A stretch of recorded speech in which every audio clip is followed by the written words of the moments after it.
Most people don't forget what they learned because they have a bad memory. They forget because they never truly learned it in the first place. Learning isn't about collecting information. It's about transforming knowledge into usable understanding. And here's what almost no one realizes. You don't retain what you merely read. You retain what you process. The human mind isn't a storage unit. It's a system of connections. The brain only keeps what turns into reasoning, action, or insight. That's why reading fast, watching videos at double speed, or writing everything down doesn't guarantee learning.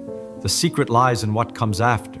Between the moment you consume an idea and the moment it becomes part of who you are, there's a gap, and that's where real learning happens. The creator of this method calls it the balance between consumption and mental digestion. Consumption is when you absorb. Digestion is when you transform.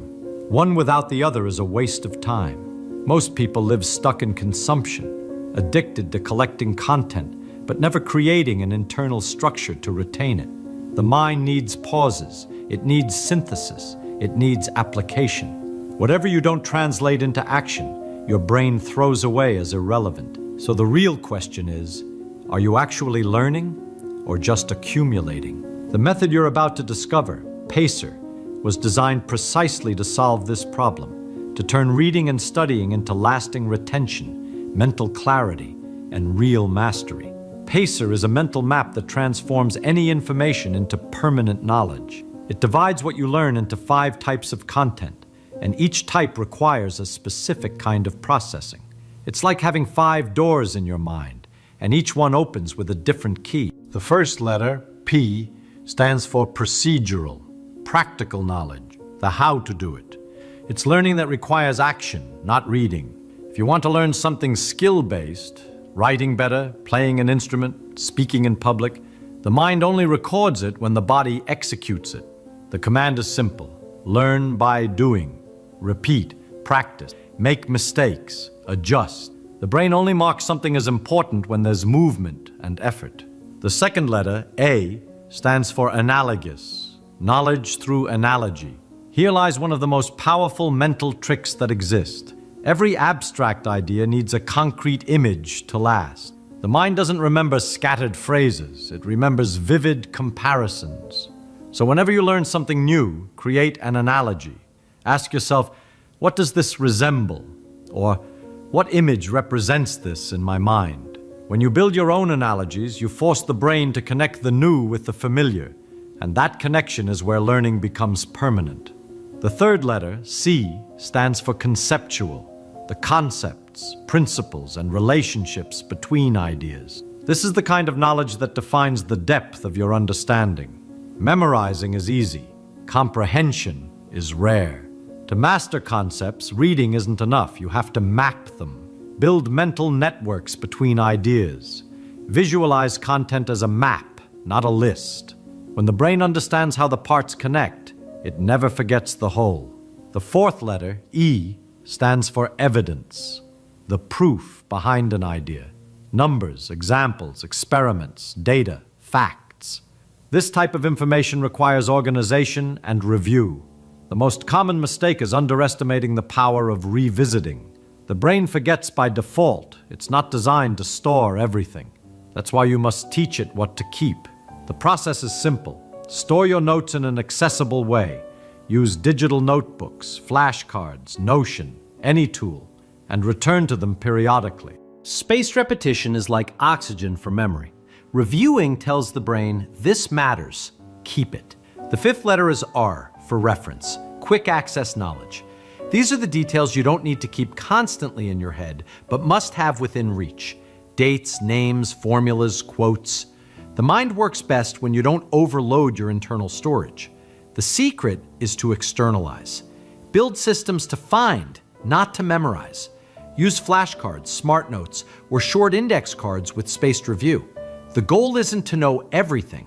It's to know where to find everything when you need it. And this is where the Packer method comes full circle. It's not a reading technique. It's a system of digestion. It teaches that every type of information must be processed differently because the brain doesn't treat everything the same way. Practical knowledge needs repetition. Conceptual knowledge needs structure. Evidence needs review. And reference knowledge needs systems. That's what separates people who read a lot and forget from those who read little and never forget. Here's the secret. Learning isn't about memorizing words. It's about reconstructing the thinking behind them. Understanding is power. When you truly understand, you don't need to force memory. It becomes a natural consequence of clarity. Most people try to store sentences but forget to store meaning. And meaning is what the brain recognizes as truth. Want to remember forever? Then stop trying to remember. Try to understand. Ask yourself, why does this work? How can I apply this today? What changes if I alter this part? These questions create mental roots. They connect theory to experience.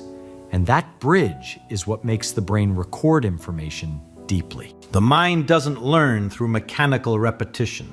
It learns through engagement. Every time you question, explain, and reconstruct knowledge in your own words, you're literally shaping new neural connections. That's why the biggest mistake is studying as a spectator. You must become a participant in knowledge. The brain is an active system, not a passive one. It needs to build, not just consume. So when you finish studying something, close the book and explain it, even if it's to an empty room. Say out loud what you just learned, as if teaching someone else. And notice, the simpler you can explain it, the deeper your understanding truly is. Real learning happens when you can turn something complex into something clear, fluid, and natural.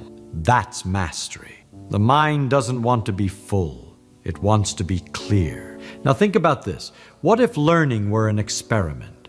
Not something to memorize, but something to discover. The mind loves to test, to play, to fail, to adjust, to try again. That's how it locks things in. When you turn learning into a mental laboratory, boredom disappears. You begin to engage with the process, to feel genuine curiosity. Don't study just to get it right. Study to understand what happens when you get it wrong. Every mistake is valuable information, a map showing what's still missing. And the more you test, the more your brain understands the pattern. That's how insight is born, that moment when everything suddenly clicks. The brain operates through experimentation, not obedience. So stop trying to learn like a machine and start learning like an explorer. Ask what if, why, how. Write hypotheses, draw possibilities, imagine scenarios. When you do this, you activate the mind's creative power, the same one the great thinkers used to understand the universe. Learning stops being an obligation and becomes living curiosity. Here's the secret. You don't learn by repeating. You learn by recreating, by thinking, combining, altering, mixing ideas until knowledge becomes part of who you are. That's how you never forget, because what you create, the mind recognizes as yours. Everything in the universe is connected, and your mind learns through connection too. True learning happens when you see the bridges between ideas, when you realize that an economic principle can teach you something about human behavior, that a lesson in physics can explain life itself, that a concept in music can reveal how the brain creates harmony between reason and emotion. The mind doesn't work in isolated drawers. It functions like a living web. Every new piece of knowledge must link to something you already understand, and that link is what locks in learning. That's why mind maps work. They turn thought into visible structure, and the more connections you build, the stronger your memory network becomes. It's as if the brain says, "I've seen this before, but now I understand it from another angle." The secret isn't memorization, it's association. When reading something new, ask yourself, where does this fit into what I already know? And by answering, you turn information into wisdom. The mind loves patterns, and each time you find one, it builds a neural bridge. That's why some people learn with speed and depth. They don't collect data, they connect worlds. Learning isn't about stacking knowledge, it's about weaving meaning. The more connections you create, the more alive your intelligence becomes. There's a silent strength that separates great thinkers from the rest. The courage to say, "I don't know," Because only when you admit you don't know does your mind open to real learning. Pretending to know is like locking a door from the inside. Nothing new can enter. The mind that wants to appear smart is the same one that blocks its own growth. But the mind that embraces emptiness blooms. When you accept that you don't understand something, you awaken the most powerful engine of learning, curiosity. It's what drives the brain to seek connections, test ideas, and rebuild understanding. The curious mind isn't satisfied with ready-made answers. It wants to know why, and it's in that process that learning becomes permanent. Mistakes aren't enemies, they're laboratories. Every doubt is a new neural path waiting to be formed. That's why true learners aren't afraid to look foolish. They're only afraid to stop questioning. The more you allow yourself not to know, the more space you create to discover. The mind that wants to understand everything instantly becomes shallow. The one that embraces uncertainty becomes deep. To know little, but deeply, is worth more than knowing much and understanding nothing. When you take on the role of a lifelong learner, the entire world becomes your classroom, and the joy of discovering becomes the fuel of your mind. Now listen closely. Here's the secret that turns learning into permanence. If you want to remember everything you learn, it's not enough to absorb. You must rebuild. Knowledge is like a muscle. It grows when you make it move. So every time you learn something new, turn it into simple words, as if you were teaching someone who knows nothing about it. When you do this, you force your mind to reorganize what it understood, and that's when knowledge solidifies. There is no real memorization without explanation. The mind remembers most intensely what it has to recreate. That's why those who teach learn the most. When you explain, your mind forges new connections, transforms data into ideas, and ideas into understanding. And each time you repeat this process, the brain says, "This matters. Keep this with me." Conscious repetition is the cement of learning. But here's the crucial part. Don't repeat mechanically. Repeat with purpose. Relive the emotion of what you learned. Visualize it, connect it, question it, and above all, apply it. Knowledge that isn't used is knowledge that fades. You want to remember? Use what you've learned. Talk about it, write about it, test it in real life.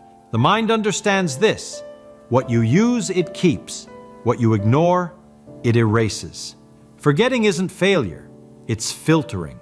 The brain is far too intelligent to store what you don't value. So show it what matters. Practice, share, connect. With each application, knowledge stops being mere information and becomes part of who you are. Now listen carefully, because this is where everything comes together. Learning isn't about accumulation, it's about transformation. True mastery begins when what you know starts changing how you live. When knowledge stops being something you carry and becomes something that guides you. Remember, the mind is fertile ground, but it only blooms when you nurture what you plant.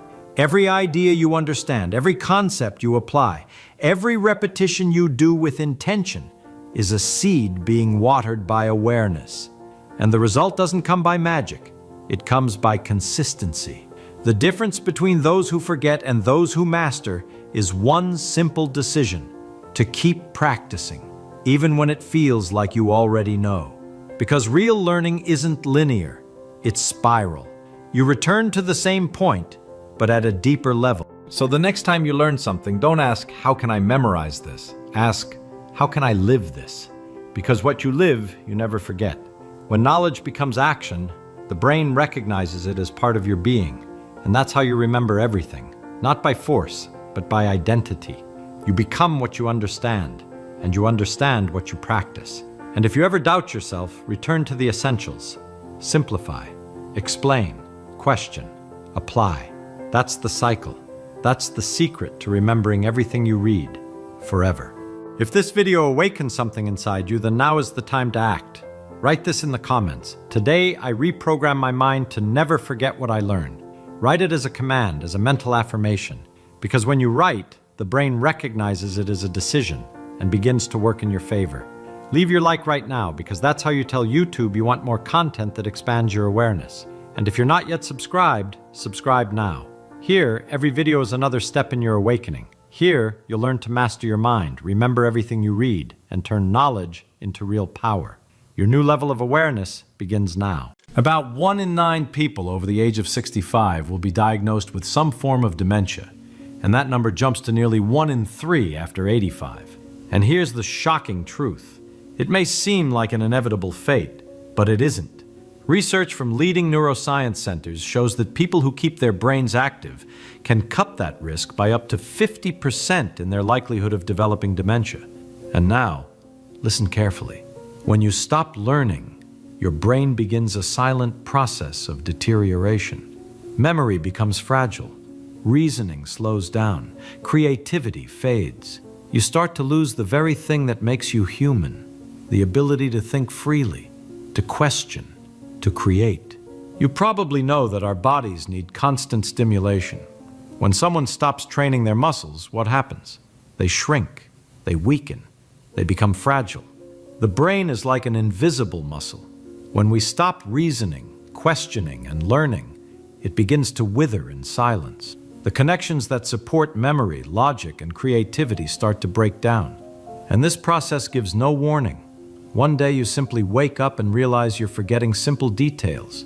You no longer think as clearly. And the mental energy that once felt natural is gone. Hundreds of millions of people around the world already live this reality. Many don't realize that the root cause is not just age or cruel destiny, but the lack of constant mental stimulation. How many times have you heard someone say, "I got old and lost my memory"? What almost no one tells you is that memory loss doesn't come from age itself, but from stagnation. A person stops challenging themselves, stops studying, stops learning new things, and the mind shifts into survival mode. It stops growing because it sees no need. And when that happens, not only does memory weaken, but the entire body begins to respond with signs of decline. But don't worry, there is a solution. You can change everything starting today, if you're willing. Imagine being able to stop this process before it even begins. Imagine living your whole life with mental clarity, with the energy to learn something new every single day. It's not just about reading more books or memorizing information. It's about staying alive on the inside, about challenging your mind at every moment, like a scientist facing the unknown. And here's the key. Continuous learning is like oxygen that keeps this extraordinary machine running at peak performance. Without challenges, without new information, without curiosity, the brain suffocates. But when you feed it with study, with reasoning, with bold questions, something amazing happens. It builds new connections, strengthens memory, opens doors that once seemed closed. And this is not only for the young, not only for scholars, it's for everyone, at any age. Imagine living your entire life with mental clarity. This is not just about reading more books. It's about staying alive on the inside. It's about constantly challenging yourself, acting like a scientist before the unknown, and keeping the flame of curiosity alive. Because if you stop learning, your brain gets sick. Now that you understand the danger of letting your brain sit idle, the inevitable question arises. What can you do to keep it from wasting away? The answer is clear. You have to keep it moving. And I'm not just talking about crossword puzzles or memorizing numbers. I'm talking about a lifetime of challenges, of new experiences, of insatiable curiosity. Every time you learn something new, every time you push your mind to wrestle with a different concept, it responds by creating new connections, strengthening old ones, and opening pathways that didn't exist before. It's as if you were expanding an invisible map inside your head.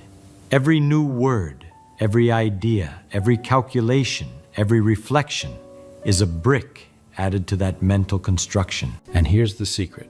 No matter your age, the brain can always be trained. Think with me.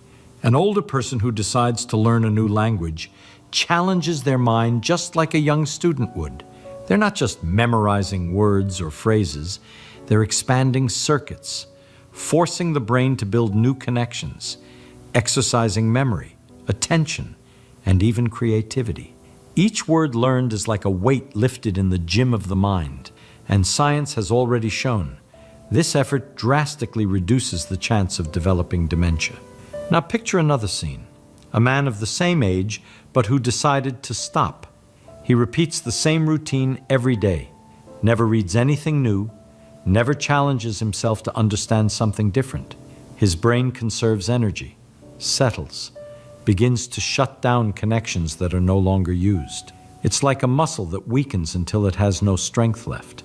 In a short time, memory lapses appear, reasoning slows down, and what could have been prevented turns into destiny. That's why we can never stop studying, reading, talking with people who think differently, learning music, writing, daring to take on new intellectual challenges.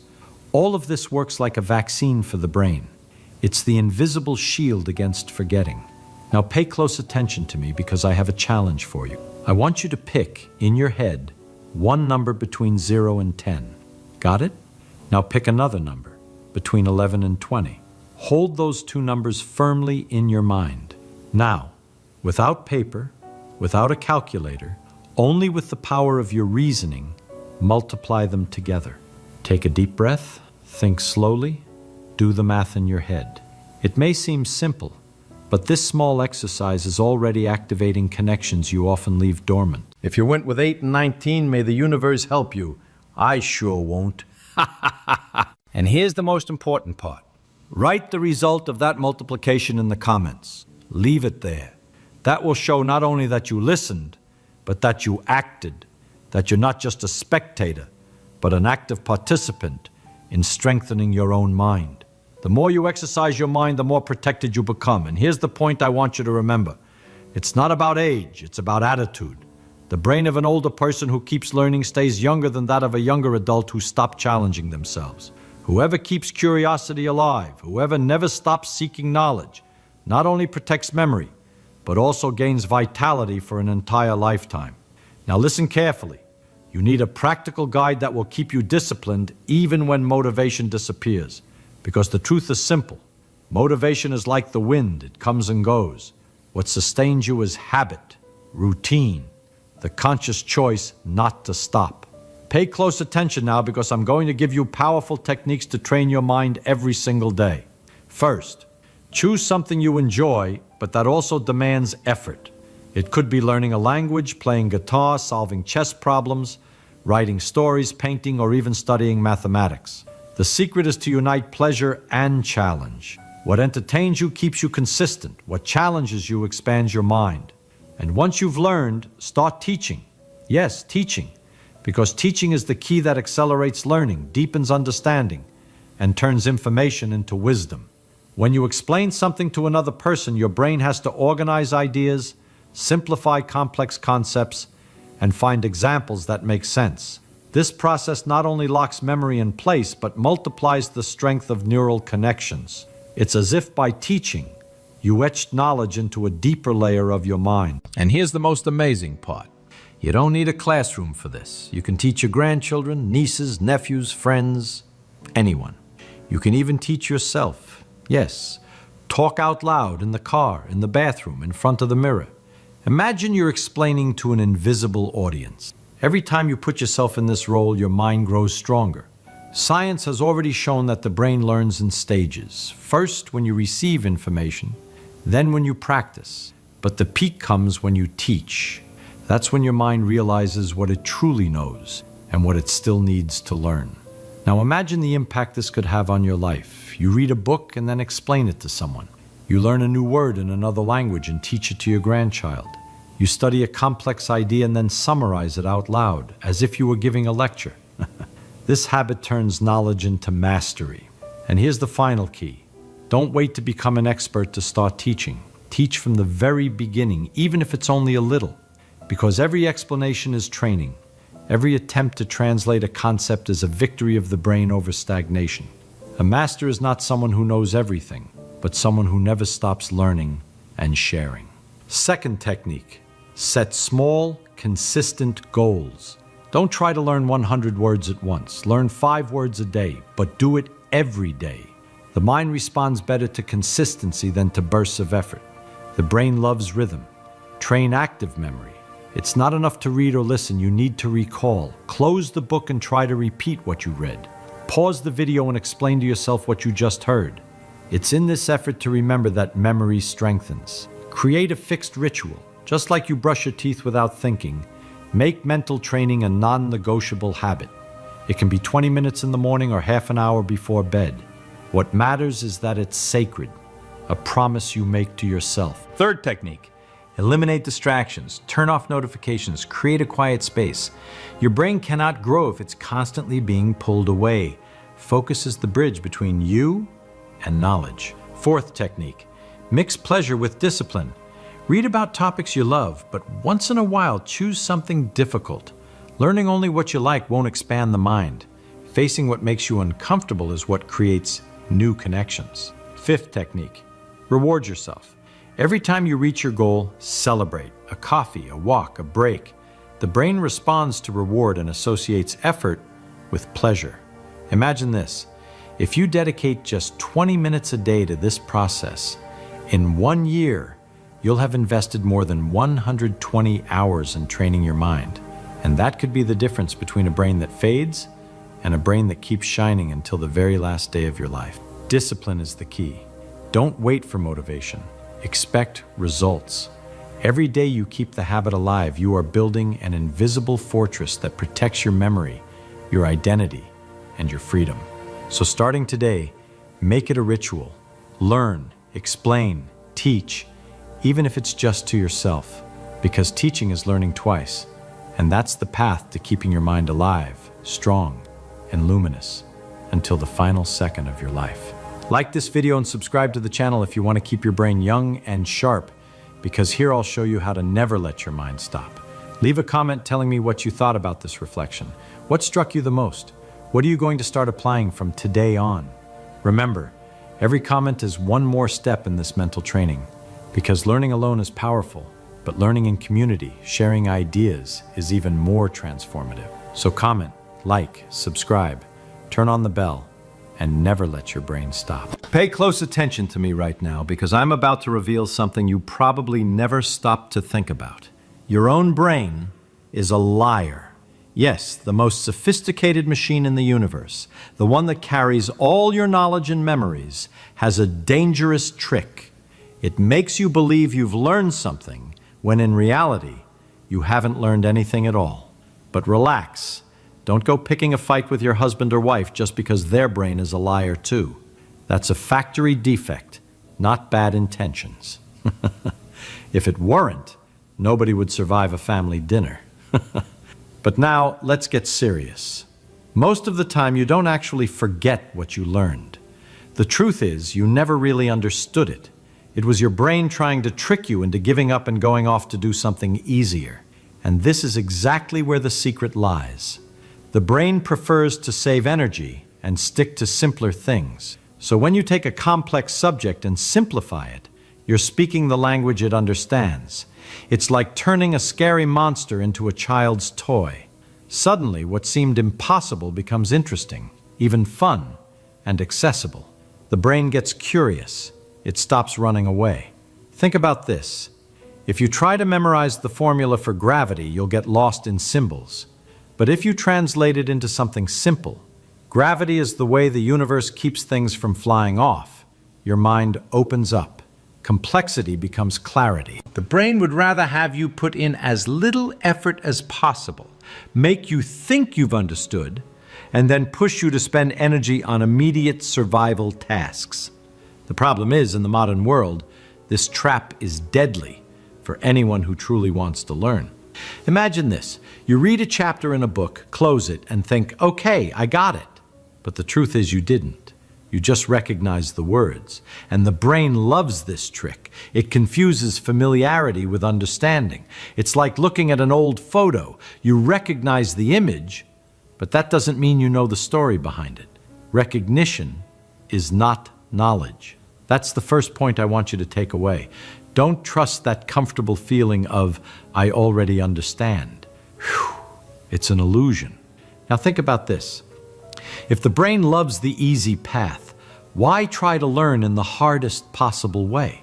When you study a subject filled with jargon and complicated phrases, your brain quickly gives up. It hates meaningless effort. The secret is to simplify.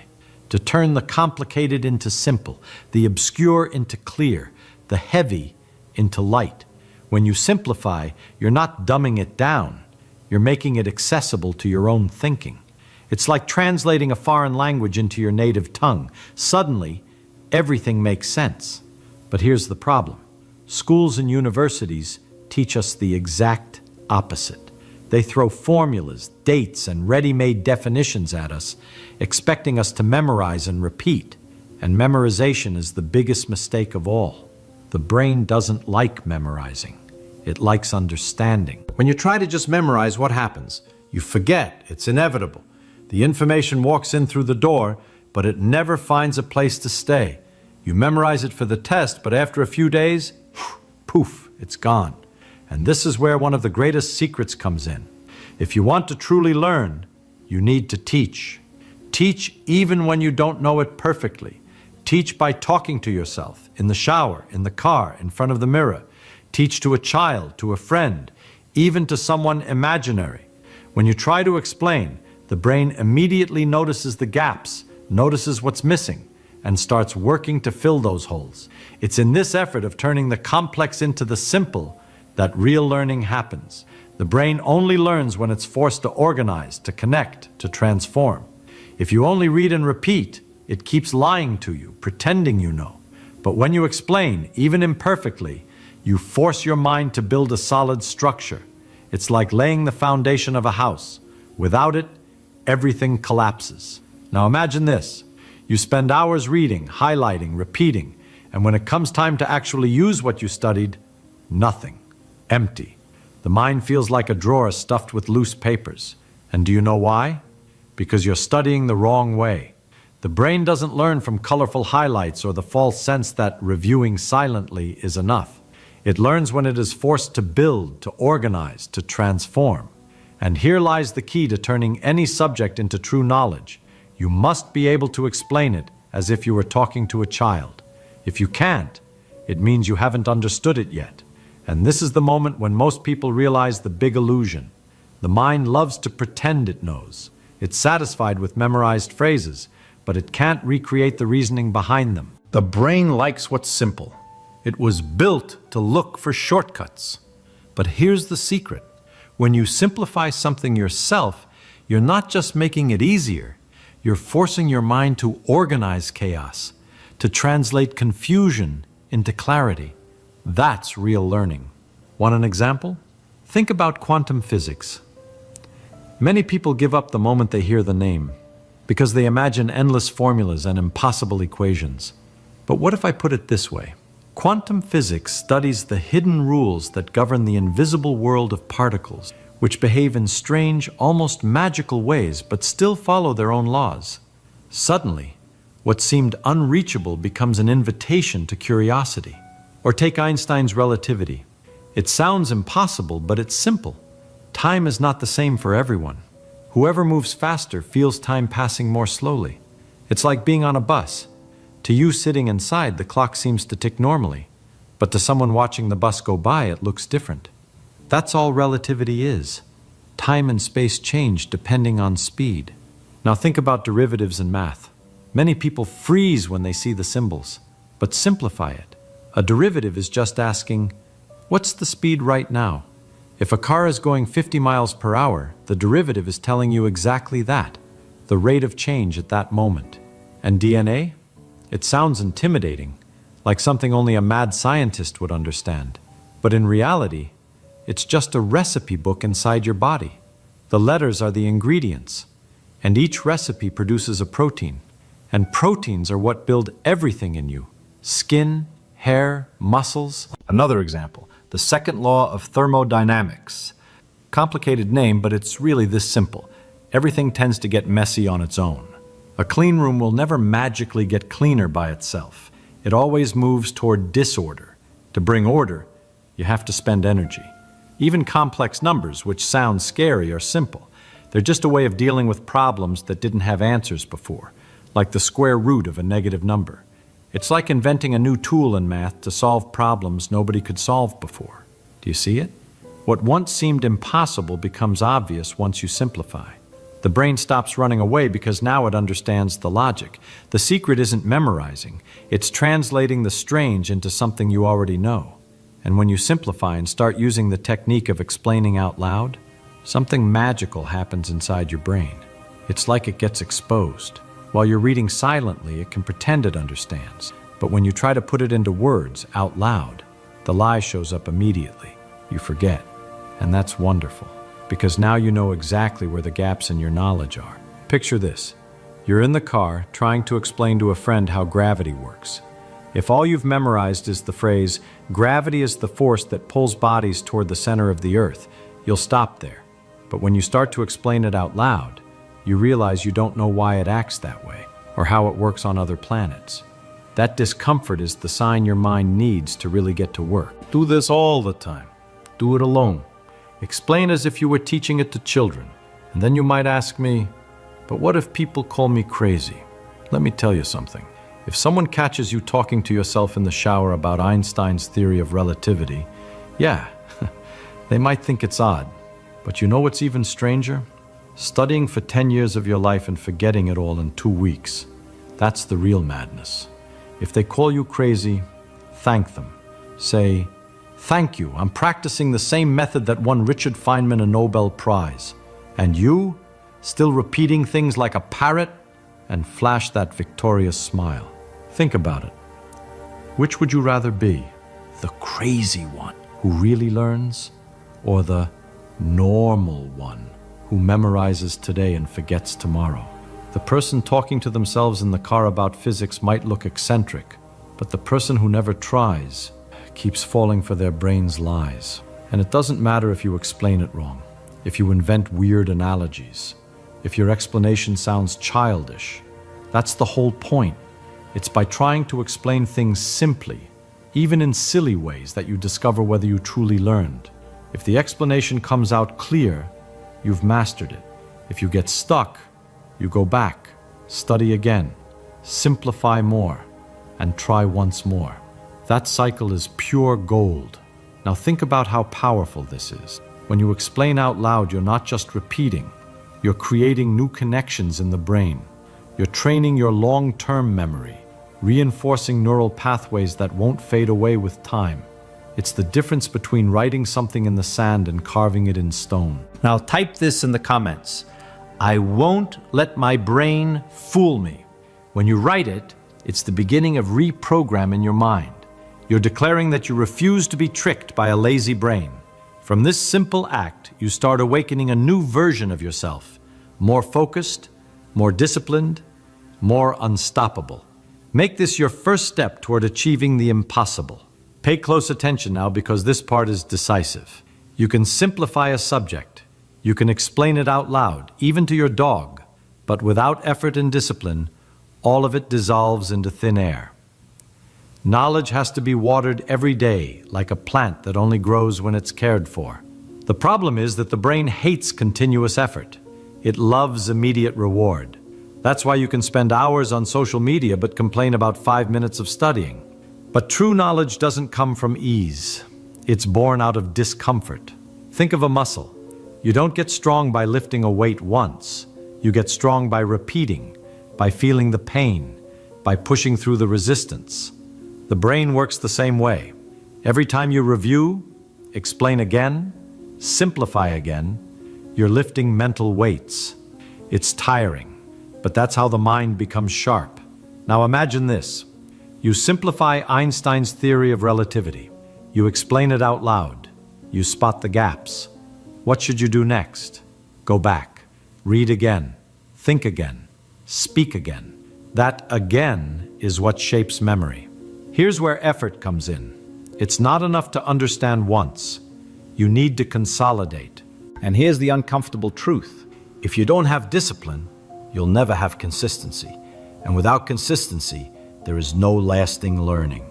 The brain needs spaced repetition, constant returns to the subject. It's like sharpening a blade. Each stroke removes an imperfection until the blade can cut through the impossible. Discipline isn't studying when you're motivated. Discipline is studying even when you don't feel like it, even when it's boring, even when the bed is calling your name. That's the moment when you stop being a prisoner of your lazy brain and become its master. So remember this, simplifying opens the door. Teaching out loud is stepping through it, but discipline is what keeps you on the other side. Now let me ask you a question. What makes someone get out of bed before the sun rises? What makes someone endure sleepless nights studying, practicing, failing, and trying again? It's not talent. It's not luck. It's desire. Desire is the invisible fuel that pushes you through any obstacle. If you want to be better, you first have to truly want it. Desire is not a superficial wish. It's when you feel you can't live without it. It's when studying stops being an obligation and becomes part of who you are. But desire needs direction. That's where willpower comes in. Desire is the spark. Willpower is the movement. It's saying, I won't wait for perfect conditions. I'll start now with what I have. Willpower doesn't ask for permission.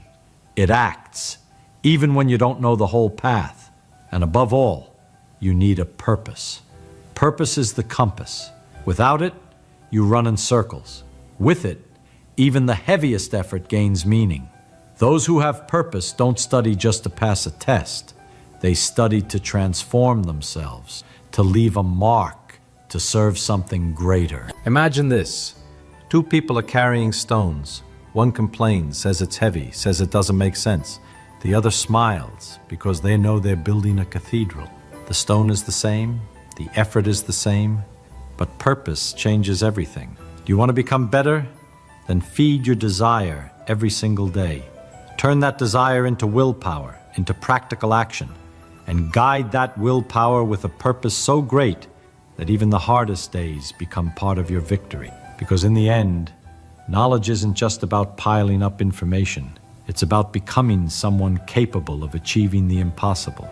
And only those with burning desires, steady will, and clear purpose ever get there.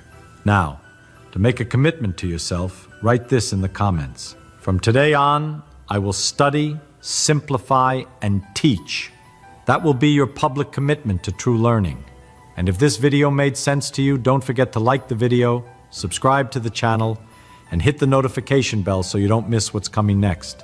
Remember this, true learning is not in what you read, but in what you can transform inside yourself. Knowledge doesn't change the world just by existing. It changes the world when it changes you. Successful people think differently because they're not worried about other people's judgment. While the world criticizes, they create. While most people are busy protecting their reputation, they're too busy searching for the truth. And here's the key. Thinking differently is not an aesthetic choice. It's an intellectual survival skill. If you think like everyone else, you'll end up with the same results as everyone else. And the average is harsh. Uninspiring jobs, lives with no purpose, routines where people wake up, work, complain, and go to sleep. Nothing more. Is that really living? Or is it just surviving? Pay close attention now, because this may change the course of your life. Think differently or die average. Stop believing what everyone else believes. Stop repeating what everyone else says. Every success story begins with someone who dared to disagree with normality. Not because they wanted to look rebellious, but because curiosity was stronger than the fear of judgment. And it's this curiosity, directed and disciplined, that opens doors the average will never see. So think differently. And if you decide to think differently, prepare yourself for something greater. The freedom to learn anything, to create paths no one has created, to master your own mind. Listen carefully now, because what I'm about to reveal lies behind every genius mind: curiosity. Ordinary people lose curiosity over time.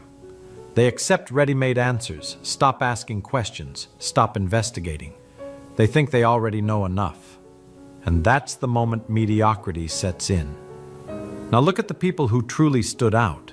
Scientists, entrepreneurs, creative leaders. They all had one thing in common. They never stopped asking questions. Even if they didn't understand something, they would ask again and again and again until the answer finally made sense in their mind. This is the first step to thinking differently. Many people are embarrassed to raise their hand and say, "I don't understand," afraid of being criticized. In a classroom, the student who asks too many questions is easily labeled as stupid. But the truth is exactly the opposite. The one who asks questions is one step ahead.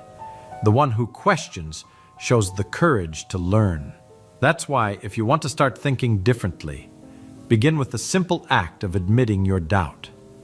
The courage to ask is the mark of someone who refuses to remain ordinary. Now pay attention to me because I'll show you how to truly think differently.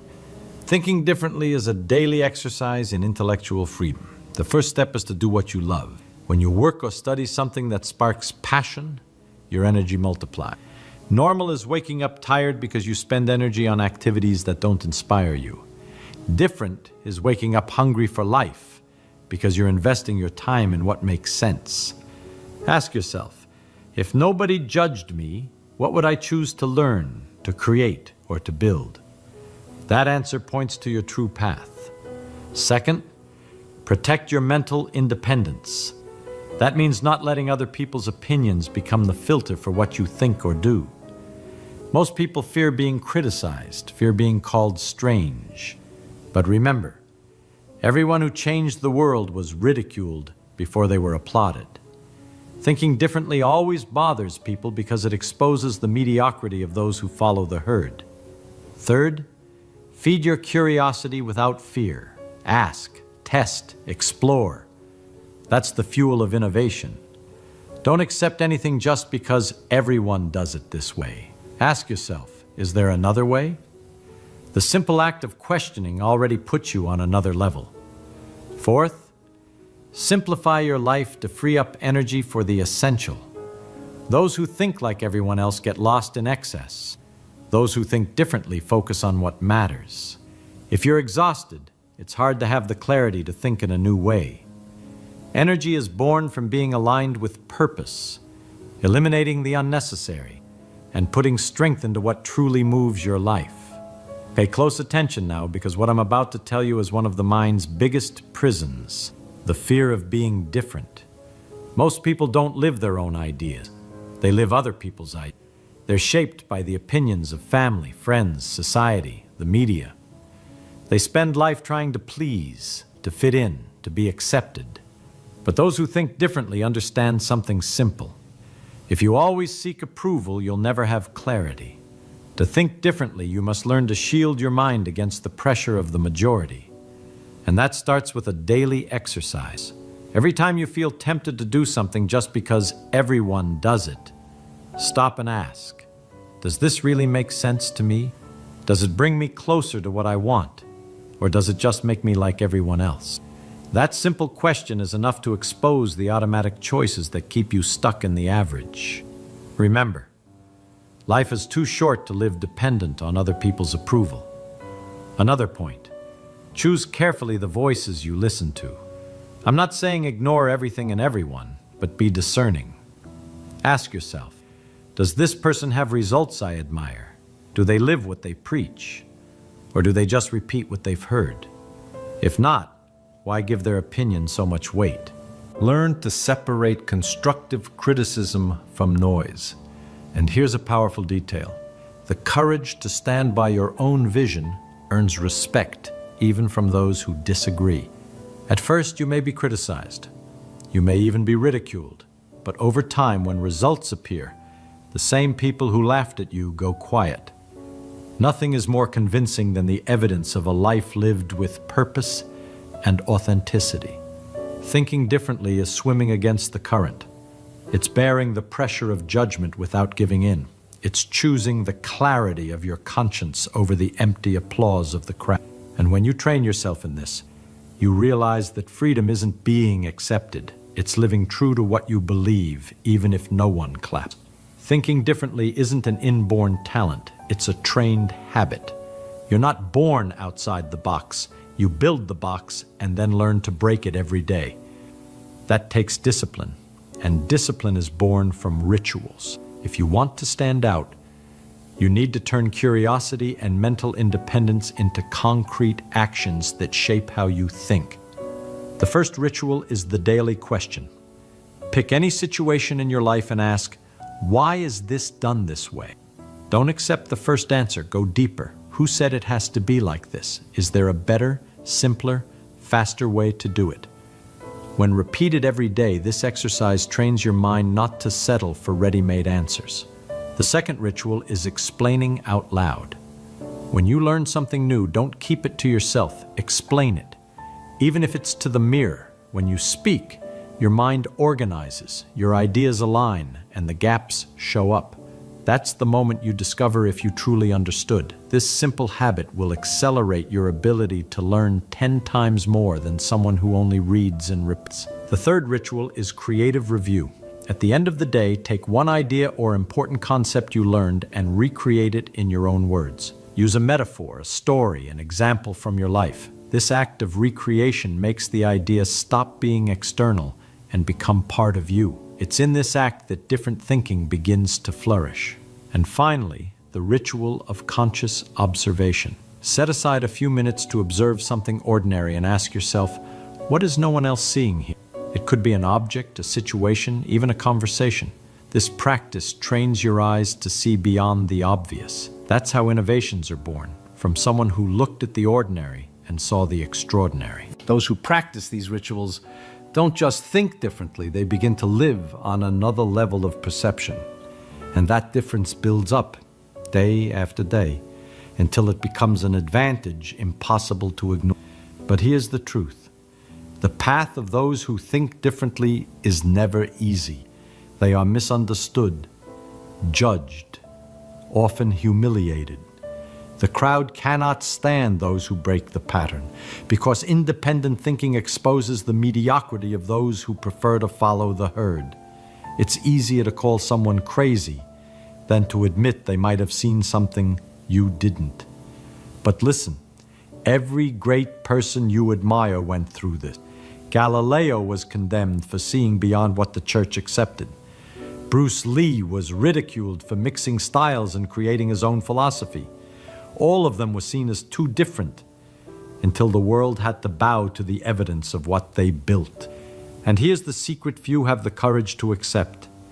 Thinking differently is expensive in the beginning, but it pays dividends forever. The rejection you feel today is the same energy that will fuel your victory tomorrow.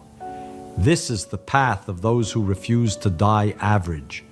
They choose truth over acceptance, curiosity over indifference, courage over fear. And with that, they build something that lasts, something that inspires, something that cannot be erased.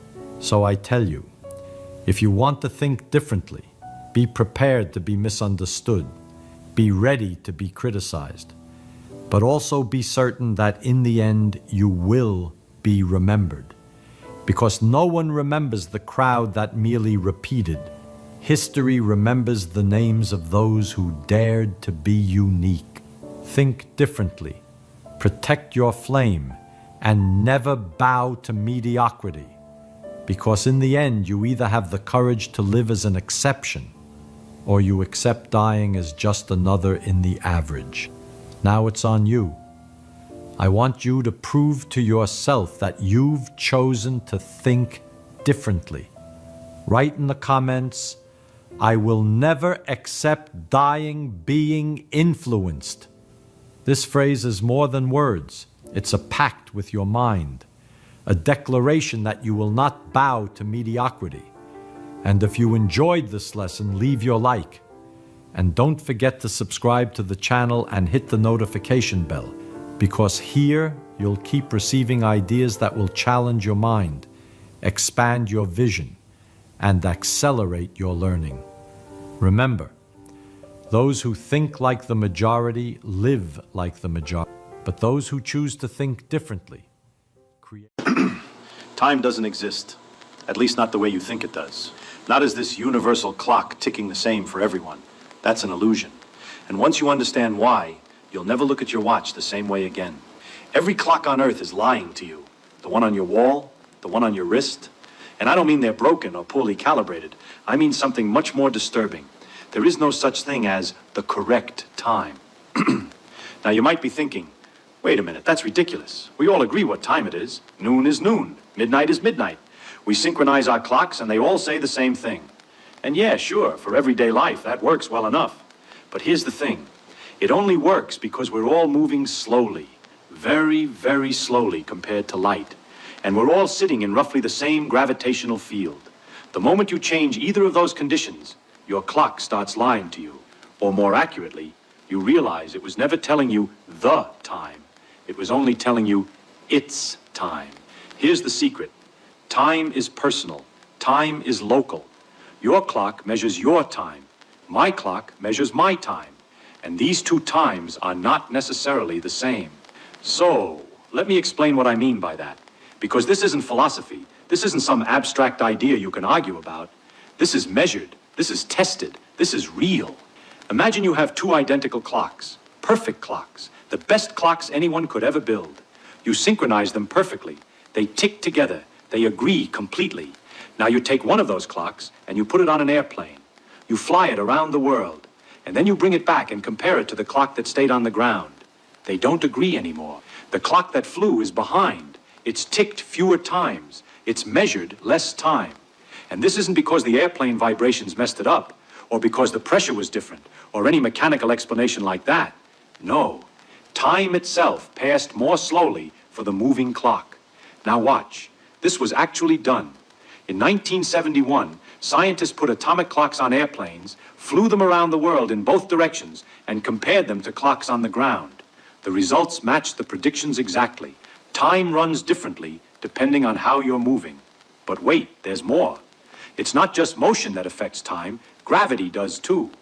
A clock at the top of a tall building runs faster than a clock at the bottom. Not by much, we're talking billionths of a second. But it's real, it's measurable. The clock closer to the Earth, deeper in the gravitational field, ticks slower. So what does this mean? It means time isn't this universal thing flowing at the same rate everywhere. Time is flexible. Time is stretchable. Time is, well, personal. And this leads to something even stranger. The concept of now itself becomes meaningless. The twist, think about it. When you say right now, you're assuming there's some universal moment that applies everywhere. That right now, as you're listening to this, there's also a right now on Mars, a right now in the Andromeda galaxy, a simultaneous moment across the entire universe. If you're standing still on Earth, you have one definition of now. If you're flying past Earth at high speed, you have a different definition. Events that are simultaneous for you are not simultaneous for the moving person. And neither of you is more right than the other. This is hard to accept, I know. We grew up thinking of time as this absolute thing, this river flowing at the same rate everywhere, this background against which events happen. But nature doesn't care about what we grew up thinking. Nature does what nature does. And what nature does is far stranger than our intuitions. Here's why this matters. For most of human history, we thought space and time were completely separate things. Space was the stage. Time was the clock on the wall. They had nothing to do with each other. Then along came relativity and showed us that's completely wrong. Space and time are not separate. They're woven together into a single fabric. We call it space-time. And everything that happens in the universe happens in space-time. You cannot talk about where something is without also talking about when it is. They're part of the same measurement, part of the same reality. So let me give you an analogy. Imagine you're looking at a map. On this map, there's north-south and there's east-west, two different directions, perpendicular to each other. Now imagine two people standing in the same spot, but facing different directions. One person faces exactly north. For him, north and east are clearly different directions, no confusion. But then the other person faces northeast. For him, what he calls forward is partly north and partly east. His forward is a mixture of the first person's north and east. Neither person is wrong, they're just using different reference frames. What's purely north to one person is partly forward and partly sideways to another. Space and time work the same way. What looks like pure time to someone standing still looks like a mixture of time and space to someone moving. They're not separate things. They're different directions in space-time. And how you divide them up depends on your motion. That's the key.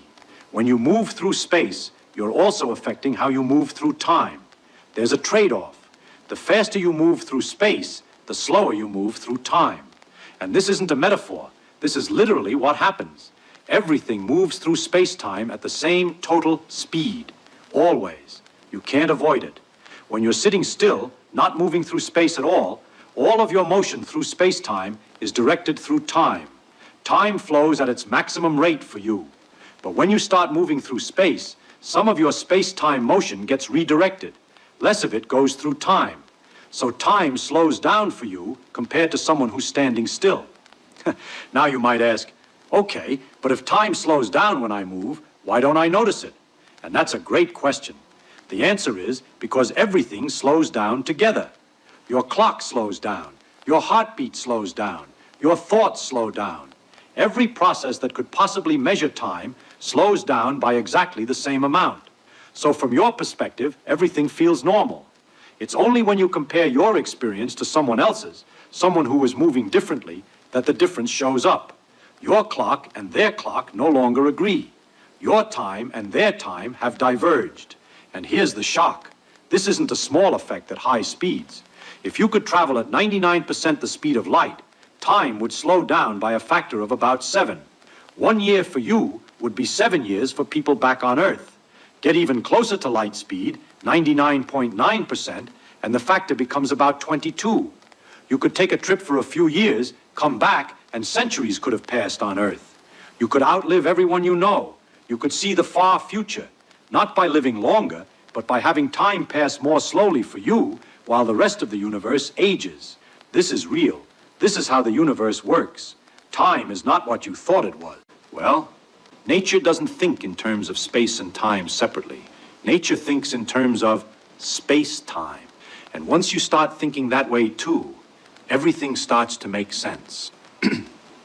Imagine you're driving your car on a road. The road goes north. You can measure how far north you've gone. Simple enough. But now the road curves. It starts going a little bit east as well as north. Now, for every mile you drive, you're not going a full mile north anymore. Some of your motion is being spent going east. The total distance you travel along the road stays the same. But how that distance gets divided between north and east, that changes depending on the direction of the road. Here's the truth. Space-time works exactly like this. There's a kind of distance in space-time, and everything travels through space-time. But how that travel gets divided between space and time depends on your motion. When you sit still, all your travel through space-time goes through time. You're not moving through space, so you move through time at the maximum rate. When you start moving through space, some of your space-time travel gets redirected into space. Less of it goes through time, so you age slower. Your clocks tick slower. Time dilates. It's not magic, it's geometry. It's the geometry of space-time. Now, this might sound abstract, so let me make it more concrete. There's a quantity in space-time that everyone agrees on. No matter how fast you're moving, no matter where you are, this quantity is the same. We call it the space-time interval. Think of it this way. In regular space, if I measure the distance between 2 points, I might get a different answer than you if we're using different coordinate systems. Maybe I'm measuring in one direction and you're measuring in another. We disagree about how far east something is or how far north. But the actual distance between the points, the straight line distance, that's the same for everyone. It doesn't matter how you orient your rulers. The distance is the distance. The key insight, space-time has something similar. There's an interval between two events, not just 2 points in space, but 2 events in space-time, meaning 2 locations that also have times attached to them. This interval combines both the spatial separation and the time separation. And just like the distance in regular space, this interval is the same for everyone. You might disagree about how much of it is space and how much is time, but the total interval, that's invariant. That's a fact of nature that doesn't change based on your perspective. So, when we say space and time are the same thing, We don't mean they're identical. Obviously, time feels different from space.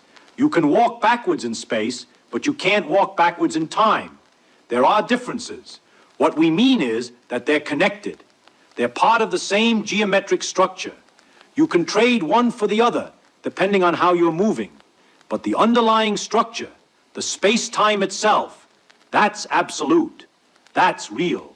That's what nature actually cares about. But wait, we've been talking about motion.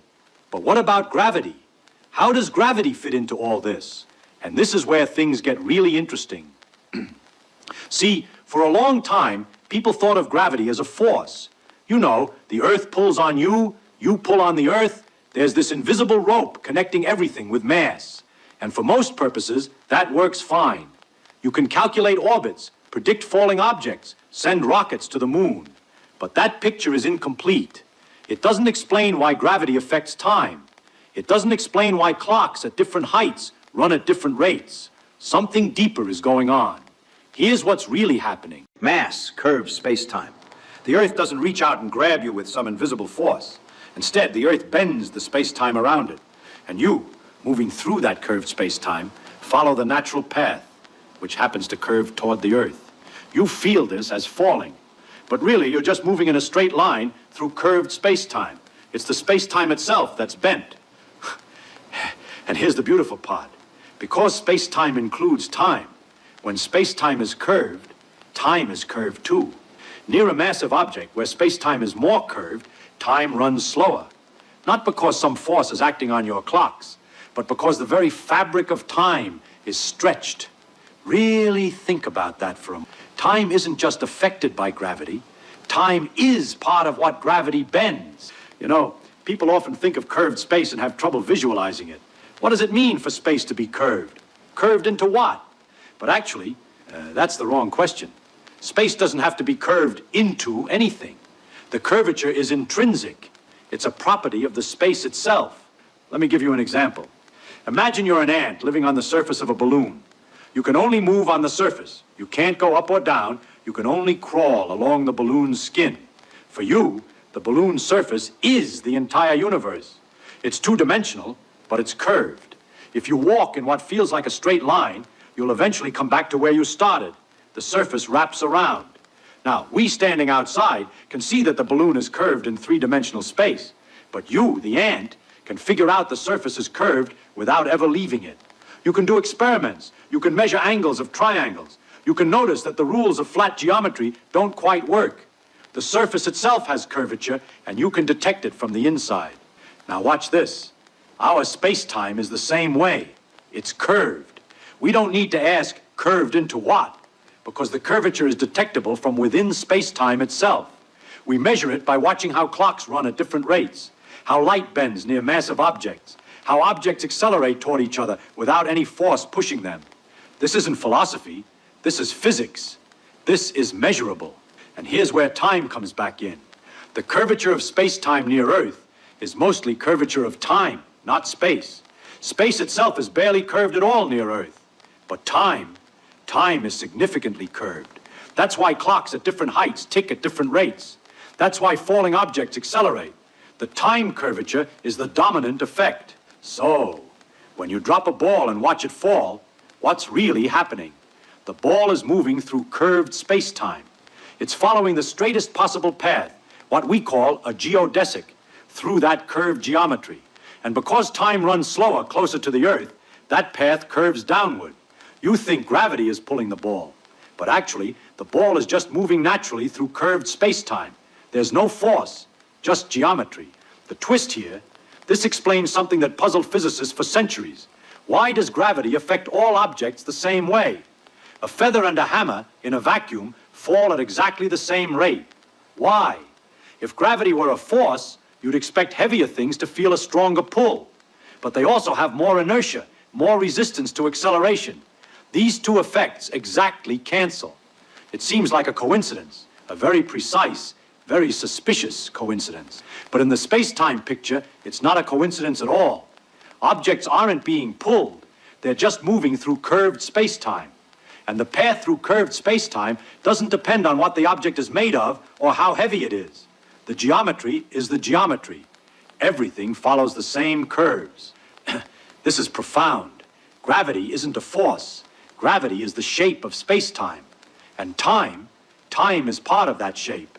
So when I say time doesn't exist, what I mean is that time as this separate, independent, universal thing doesn't exist. Time as a river flowing at the same rate everywhere doesn't exist. That's an illusion created by our slow speeds and weak gravitational fields.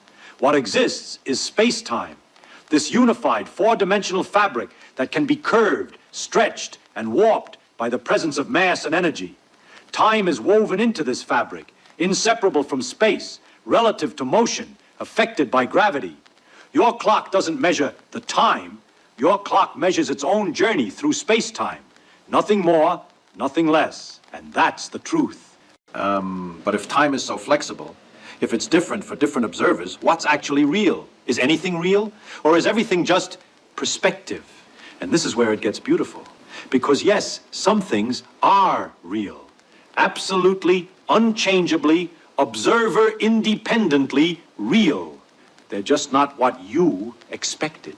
The space-time interval between two events, that's real. Everyone agrees on it. The laws of physics themselves, those are real. They work the same way for everyone, no matter how fast they're moving. The speed of light, that's real. It's the same in all directions, for all observers, always. Here's the secret. What's relative is how you slice up space-time into space and time. That's a choice. That depends on your motion. But the space-time itself, the underlying four-dimensional geometry, that's absolute. It's like, imagine a loaf of bread. You can slice it straight across, or you can slice it at an angle. Different slices, different shapes. But the loaf itself doesn't change. The bread is the bread. Space-time is the loaf. Your now, your simultaneous moment across the universe, that's just one slice. Someone moving differently makes a different slice. But the loaf itself, the totality of all events in space-time, that's the same for everyone. So reality exists. It's just more subtle than we thought, more geometric, more unified. And now comes the shock. This picture of space-time, this four-dimensional block of reality, it has a disturbing implication. If the past and future are just different regions of space-time, and space-time is real, then in some sense, the past and future are just as real as the present. Think about it. The year 1800 exists in space-time. So does the year 3000. They're not gone or not yet happened. They're just in different locations in the four-dimensional structure. Your experience of now, moving forward through time, that's something happening within space-time, not something happening to space-time. Physicists call this the block universe view. All of time exists simultaneously, laid out like a landscape. We experience moving through it moment by moment, but the landscape itself just is. Now, I'm not saying this is definitely true. There are debates about this. Philosophers argue, physicists argue. It's not settled. But what is settled is that our naive view of time is wrong. The common sense idea that the present is special, that the past is gone, that the future doesn't exist yet, this view is incompatible with what we know about space-time. Something stranger is going on. We just don't fully understand what. But wait, there's more. Let's talk about something practical, something that shows this isn't just abstract philosophy. You've probably heard of those incredibly precise clocks, atomic clocks. They use the vibrations of atoms to keep time. They're so accurate that they would only lose or gain 1 second over millions of years. These clocks are sensitive enough to detect the time dilation from gravity, even just from being a few feet higher or lower. Scientists have measured this. A clock on a table runs at a slightly different rate than a clock on the floor. The difference is tiny, fractions of a billionth of a second, but it's there. So, what does this mean for your life? Well, technically, your head is aging faster than your feet, because your head is farther from the center of the earth in a slightly weaker gravitational field. Time runs slightly faster there. Don't worry, The difference over an entire lifetime is about a billionth of a second. You won't notice, but it's real. Your head and your feet are in slightly different time zones. And it gets weirder. The atomic clocks used for navigation, these systems need to account for both effects. The clocks are moving fast, which slows time down, but they're also higher up, which speeds time up. The two effects work in opposite directions, and the engineers had to calculate both precisely to make the system work. If they ignored relativity, if they assumed time was absolute and universal, the system would fail within hours. Errors would accumulate. The whole thing would be useless. So this isn't abstract. This is engineering. This is practical. Relativity isn't just a theory. It's a fact that we rely on every day. The truth is, we live in a relativistic universe. We always have. We just never noticed because we move slowly and live in weak gravity. Our intuitions evolved for the African savanna, not for high-speed travel or black holes. But now we know better. We've done the experiments, we've made the measurements, and the universe has told us in no uncertain terms that time is not what we thought. Now let me leave you with something to think about. We started by saying your clock is lying to you, and in a sense that's true. Your clock tells you its own personal time, not some universal time. It measures its own journey through space-time. But in another sense, maybe your clock is the only one telling the truth. It's telling you your time, the time you experience, the time that matters to your life, your aging, your existence. There's no cosmic clock in the sky keeping the real time. There's no universal present moment spreading across the cosmos. There's just space-time, and each of us traces our own path through it. You know, when you really think about this, it's humbling.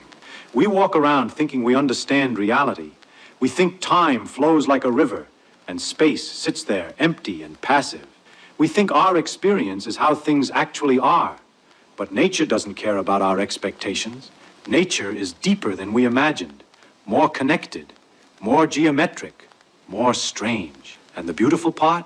We figured this out.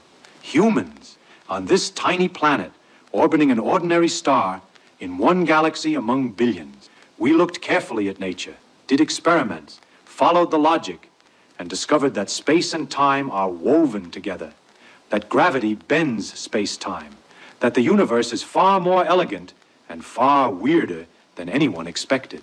That's the power of physics, not just collecting facts, but finding the hidden structure underneath, the simple principles that explain complicated phenomena, the deep truths that were always there, waiting to be discovered. Time doesn't exist the way you thought, but what does exist is more beautiful, more subtle, and more connected than anything we could have imagined. And we're still learning. We still don't have all the answers. Space-time near black holes, at the very beginning of the universe, at the smallest scales, there's still mystery there, still questions, still discoveries waiting to be made. That's what makes this exciting. That's what makes physics worth doing. We've learned so much, and there's still so much more to learn. So keep asking questions, keep being curious, keep looking at the world and wondering what's really going on. Because when you do that, when you refuse to accept easy answers and dig for the truth, you become part of this incredible tradition, this human tradition of figuring out the universe, piece by piece, experiment by experiment, insight by insight. And who knows, maybe the next breakthrough will come from someone just like you. The mind only obeys when it sees that you take action. Words without action are nothing but empty promises. But when you act, even in the smallest way, you confirm to yourself, I'm in charge. And here's the secret. It's about keeping small commitments. Think of someone who decides to save $5 a day and actually does it. It doesn't matter that it's a small amount. What matters is that it was done. In that moment, the mind records, he follows through on what he says. That's when inner confidence begins to grow and the mind starts to obey. The mind is like a soldier. It needs clear orders and proof that you are the leader. When you procrastinate, the mind takes command. But when you act and follow through on your goals, no matter how small, you reclaim leadership. That's why one of the secrets that separates winners from everyone else is this. Never break the promise you make to yourself. If you say you'll wake up early, wake up. If you say you'll study, study. If you say you'll train, train. Every time you follow through, no matter the size, you strengthen the pact with yourself. And here's the magic. When you start acting in alignment with what you project, the external world responds. You begin to see opportunities you couldn't see before. You attract people who vibrate at the same frequency. You feel within yourself an energy that seemed asleep. This isn't luck. It's the natural consequence of alignment between mind and action. So starting today, choose one small daily action that represents the life you want to live. Want discipline? Make your bed every morning. Want abundance? Save and invest something daily, even if it's small. Want mental strength? Read for 10 minutes even when you don't feel like it. These simple acts build the fortress. But don't fall into the trap. The mind deceives you with excuses. It says, I'll start tomorrow. I can't today. It doesn't matter if I skip just once. But here's the key. Every time you give in to that voice, you train your mind to be undisciplined. Every time you conquer that voice, you train your mind to be indestructible. So answer me honestly. Are you willing to give orders to your mind and back them with actions? Because if you are, nothing can stop you. Your inner state reflects the outer world. Whoever controls their mind controls their world. Everything you see and touch is born first in the invisible space of your mind. If your mind is chaotic, your life will be chaotic. But if your mind is disciplined, your life becomes a masterpiece. Since childhood, you've been taught to memorize, to obey, but not to truly think. The system shaped your mind to be a servant of circumstances, not the master of your destiny. That's the poison. You don't realize you're living on autopilot. But there is a way to break this prison. There is a forbidden secret, hidden not because it's too hard to understand, but because it's so simple that most people never take it seriously. Your brain, like any part of your body, is a muscle. And every time you choose to exercise it through learning, you make it stronger. Imagine something with me that could flip your switch forever. What if every thought was like a wild horse? It runs fast, full of power, but completely without direction, completely out of control. Most people jump on this horse without a saddle, without reins, and end up being dragged by their own mind to places they never wanted to go. That's why they live tired, anxious, and full of regrets. But the forbidden secret that few dare to apply is this: you are not the horse, you are the rider. If you learn how to put reins on your mind, you can take it anywhere you want. Wealth, peace, success, freedom. Controlling the mind does not mean fighting against negative thoughts. That only makes them stronger. It means choosing which horse you ride.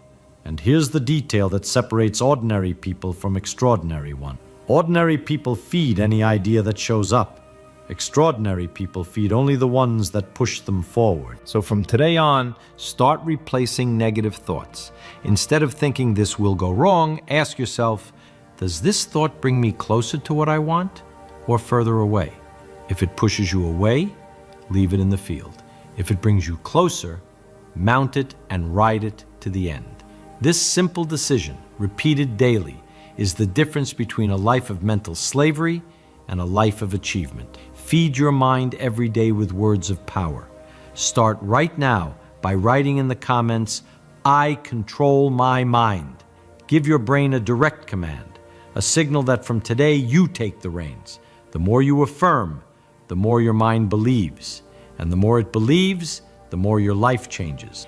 Every time you conquer your mind in small moments, when you choose to focus on studying, when you resist procrastination, when you don't let fear take over, you are training for the big battles. Whoever conquers themselves in the small things can conquer anything in the world. Pay close attention to me now, because this can change everything. The mind obeys only one law: focus. Wherever you place your attention consistently, energy accumulates. If you place it on fear, you create a future of limitations. If you place it on disciplined desire, you create a future of achievements. So starting today, choose one central idea that represents what you want to achieve: money, freedom, discipline. And every single day, feed that idea with images, words, and actions. Imagine what it would be like to live it. Speak it out loud as if it were already true. Take one small practical step that confirms it in the physical world. This repetition isn't just mental. It's a command for your brain to understand that this is the inevitable path. When you repeat a thought with emotion, it becomes identity. It's no longer, I want to be disciplined. It's, I am disciplined. You don't need permission or luck or miracles. You only need to discipline your mind to project clearly what you want. And when that becomes a habit, everything around you begins to reorganize to make real what you have already built inside. Now stop and reflect with me. What good is controlling the mind if you don't direct it to create? The mind is like a projector. Everything you feed inside it will, sooner or later, materialize outside. And here's the secret. You're already creating your life. It's just that maybe you're creating what you don't want. Because every repeated thought, every emotion you feed, is like a brick placed in the building of your reality. Those who are organized inside themselves inevitably create opportunities around them. So turn discipline into pleasure. Success, in truth, is the journey itself, not merely its end. Most people view discipline as pain. But the greats, the ones who achieve everything, learn to take pleasure in every small victory over themselves. When they resist temptation, they celebrate. When they hit a tiny goal, they rejoice. They understood that real pleasure isn't in immediate indulgence, but in the power of looking at yourself and saying, I am in command. Imagine what it would be like to live this way. Every time your mind whispers, you can't, you smile and answer, I'll prove you wrong. Every time laziness shows up, you turn it into training. Every time fear tries to paralyze you, you convert it into fuel to move forward. That's the secret game that turns ordinary people into unstoppable forces. And here's something I want you to remember. It's not about eliminating negative thoughts. It's about transforming them into energy to act. Fear can become courage. Anxiety can become focus. Laziness can become strength. It all depends on how you command them. The forbidden secret is not about silencing the mind. It's about stepping into the role of its leader. Now answer me. Have you been commanding your mind, or has it been commanding you? Those who don't command their own minds are controlled by them. Such people live like prisoners. They are led by impulses, puppets of thoughts that appear out of nowhere. The mind says, don't do it now, leave it for later. And they give in. The mind whispers, you're not good enough. And the person believes it, quitting before they start. The mind fires off, it'll fail, you'll make a fool of yourself. And so grand dreams are buried before they even leave the cradle. Those who are commanded by the mind are in reality commanded by fear. These people live exhausted because their minds never shut up. They chase everything and arrive nowhere. An untrained mind is like a dog loose in a marketplace. It chases every scent and every sound with no focus, no direction. At the end of the day, it's tired, and it is won nothing. And do you know the hardest part? A mind without a leader convinces the person that this is normal. It manufactures justifications, invents excuses, builds narratives so that the prison feels comfortable. It's the voice that says, everyone lives like this. It's no use trying. You weren't born for great things. This is the silent tyranny of a mind without an owner. Now stop and reflect. How many opportunities have you already lost because you believed a sabotaging thought? How many days have you wasted because your own mind convinced you it was better not to act? Those who are commanded by their minds don't truly live. They merely survive, obeying invisible orders. But the good news is, this can change the exact moment you decide to take the helm. The moment you choose to command, the mind stops being a jailer and becomes a servant. Because after all, the mind was never meant to be your enemy. It just needs a leader, and that leader must be you. If you truly want to command your mind, listen carefully to what I'm about to say. The power to command your mind lies in something you do every single day, yet hardly notice. The first key is simple. Realize that your mind is not you. It is like a wild horse, full of power, but without direction. Until you take the reins, it will run wherever it pleases, toward fear, anxiety, distraction, laziness. But when you seize the reins firmly, you choose the path. How do you do that? Picture the scene with me. You wake up and your mind is already shouting, tossing worries, old memories, and thoughts of failure at you. Most people surrender and let the horse bolt. But from today on, you will breathe deeply, close your eyes for a few seconds, and give one clear order. Quiet. I am in command. It seems simple, and that's exactly why it works. The mind obeys those who speak with clarity. Commanding the mind isn't about winning a single battle in one day. It's about building a constant dialogue, as if you were training a stubborn apprentice. In the beginning, it resists. It pushes you back to old habits, to procrastination, to fears. But every time you pull it back into order, it's like laying another brick in the wall of your self-mastery. Think of an archer. He doesn't hit the target with his first arrow. He misses, adjusts, breathes, tries again. Until one day, almost without noticing, his arm, his gaze, and his heart align. The mind works the same way. You don't need to win all at once. You just need to choose not to quit. Now imagine your mind as a river. If you drop any object into it, the current carries it away. That's how random thoughts work. They appear and drag you along. But when you consciously decide to build a bridge over that river, you're no longer carried away by the current. You walk above it. That bridge is built through repetition, through phrases you declare to yourself every single day, through small victories, through firm decisions. And here's the secret that can change everything for you.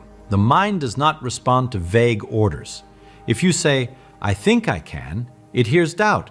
If you say, I will do it, it hears certainty.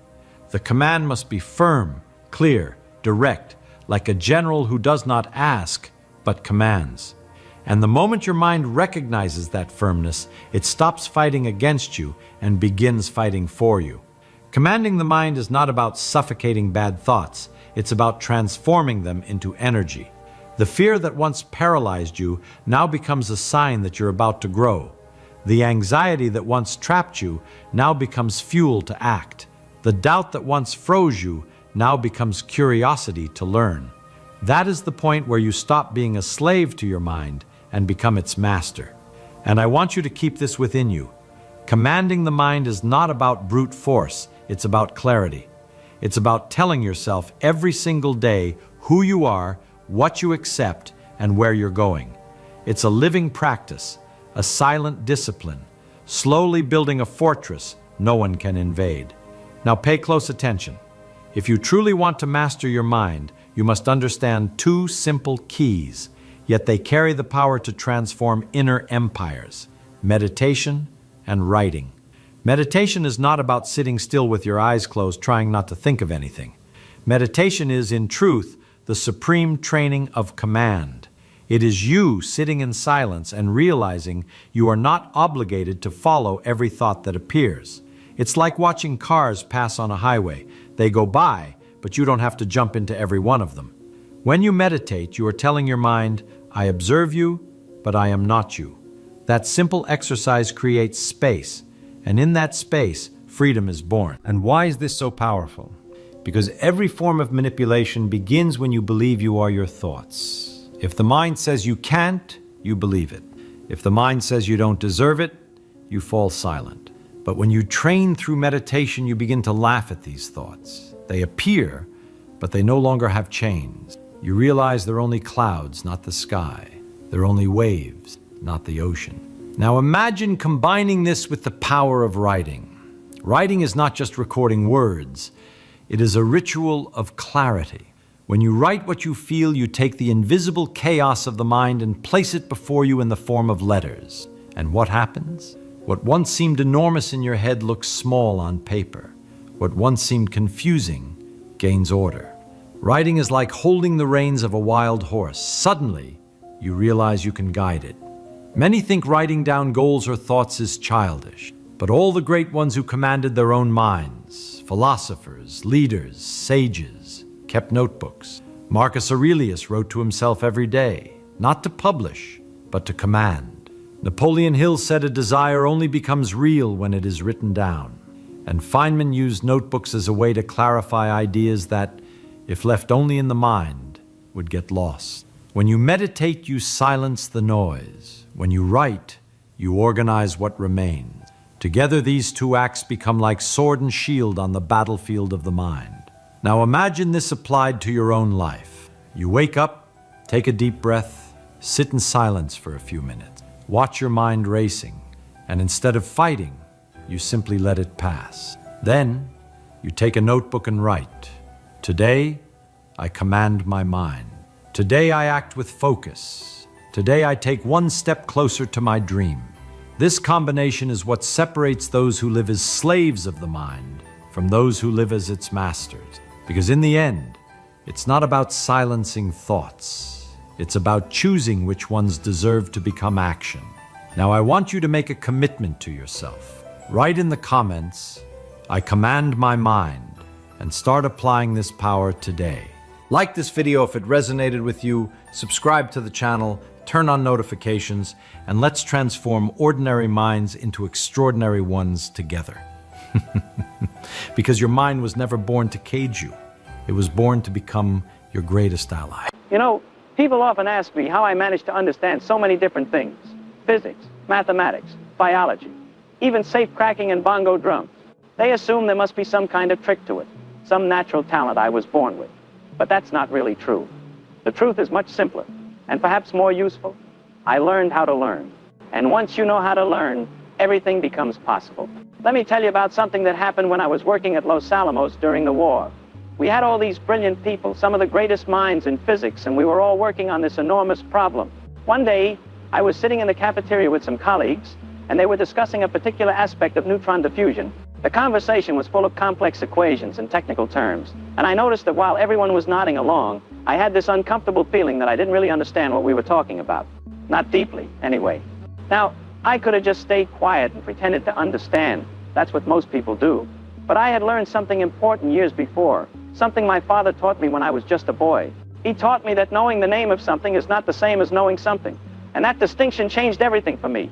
My father used to take me on walks in the Catskill Mountains. He wasn't a scientist, he was in the uniform business, but he had this wonderful way of looking at the world. We'd see a bird, and he'd say, "You see that bird? In German, it's called a Pfeilstorch. In Chinese, they call it a Chungling.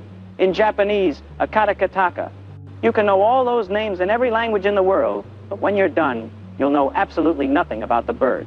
You'll only know about people in different places and what they call a bird." Now, he'd say, "That bird is a brown-throated thrush, and it's singing because it's defending its territory or attracting a mate. When it moves like that, it's looking for insects. That's beginning to know something." This lesson stuck with me, really stuck, because I realized that most of what we call knowledge is actually just familiarity with labels. We mistake the map for the territory. We think because we can name something, we understand it. But understanding is something else entirely. So back to that cafeteria at Los Alamos. When I felt that uncomfortable sensation of not really understanding, I did what I always do. I went back to my room, took out some paper, and I started to work through the problem myself. Not by memorizing what the others had said, but by trying to explain it to myself from scratch, as if I were teaching it to someone who knew nothing about physics. I wrote, "Okay, what is neutron diffusion really about? What's actually happening?" And then I tried to explain it in the simplest possible terms. Not using the fancy equations first, those would come later, but using plain language. I imagined I was explaining it to someone like my father, someone intelligent but without technical training. And here's what happened. I got stuck. I couldn't explain it simply because I didn't understand it well enough. There were gaps in my knowledge that I had been papering over with technical jargon. So I went back to the basic principles. I looked at what I did understand solidly, and I built up from there, piece by piece, always checking. Can I explain this simply? Does this make sense? When I finally could explain it in simple terms, something magical happened. I understood it better than I had before, much better. And more than that, I could see connections to other things I knew. I could see where the equations came from, what they really meant, why they had to be that way and not some other way. This became my method. Whenever I needed to learn something, anything, I would follow this same process. I'd take a blank piece of paper and I'd write at the top, "What is?" And then whatever concept I was trying to understand. Then I'd try to explain it as if I were teaching it to someone bright but completely unfamiliar with the subject. The key is that you can't fool yourself when you do this. You can fool yourself in a lot of ways. You can memorize equations. You can learn to manipulate symbols. You can even get the right answers on tests. But when you try to explain something in plain language, the truth comes out. If you can't explain it simply, you don't really understand it. And let me be clear about what I mean by simply. I don't mean dumbing it down or being imprecise. I mean stripping away the unnecessary complexity, the jargon that we use to hide our lack of understanding. Einstein once said something about this, that you should be able to explain your theory to a barmaid. People laughed at that, but he was right. If you truly understand something, you can explain it in everyday language. The complexity should be in the idea itself, not in the words you use to describe it.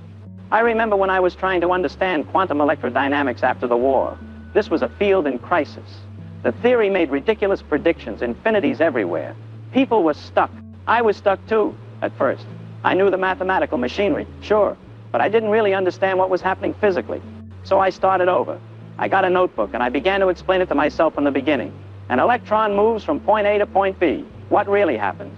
I drew pictures, simple pictures, little arrows and lines. I didn't start with the Lagrangian formalism or the canonical approach. I started with, what is the simplest way to think about this? And you know what I discovered? All that fancy machinery that everyone was using, it was obscuring something much simpler underneath.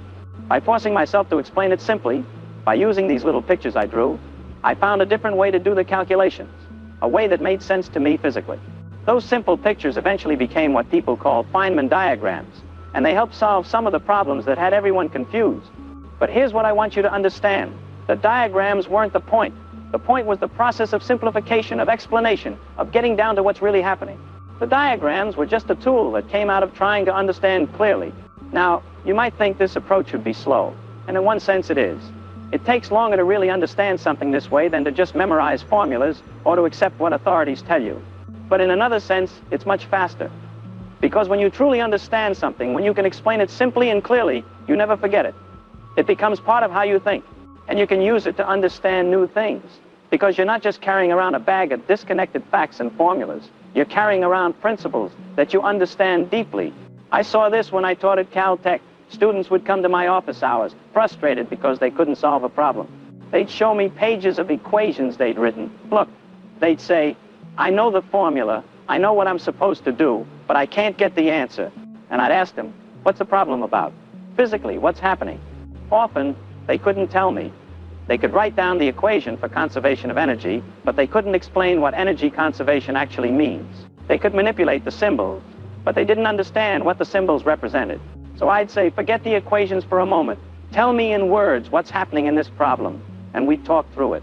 A ball is rolling down a hill. What does that mean? It means it's losing potential energy. Where does that energy go? Into kinetic energy, into movement. How much? Well, it depends on the height of the hill and the mass of the ball. Once they understood it that way, the equations weren't mysterious anymore. The equations were just a precise way of writing down what they already understood. They became tools instead of obstacles. This is what I mean by learning. Not memorization, not symbol manipulation. Understanding. There's another part to this, though. Something equally important. When you explain something to yourself this way, you discover what you don't know. You find the boundaries of your understanding, and that's incredibly valuable. Most people avoid these boundaries. They stay in the safe zone of what they already know, or they pretend the boundaries aren't there. But the boundaries are where all the interesting stuff is. That's where learning happens. That's where the adventure begins. I remember reading about biology later in my life. I was curious about it, but I didn't have the years of background that a professional biologist would have. So I'd read a paper, and I'd come across something like the Krebs cycle, and I'd think, do I really know what that is? So I'd stop and I'd get a piece of paper and I'd try to explain the Krebs cycle to myself. What is it? Why does it happen? What's the purpose? And I'd get stuck on some step. I didn't understand why this molecule becomes that molecule. So I'd look it up.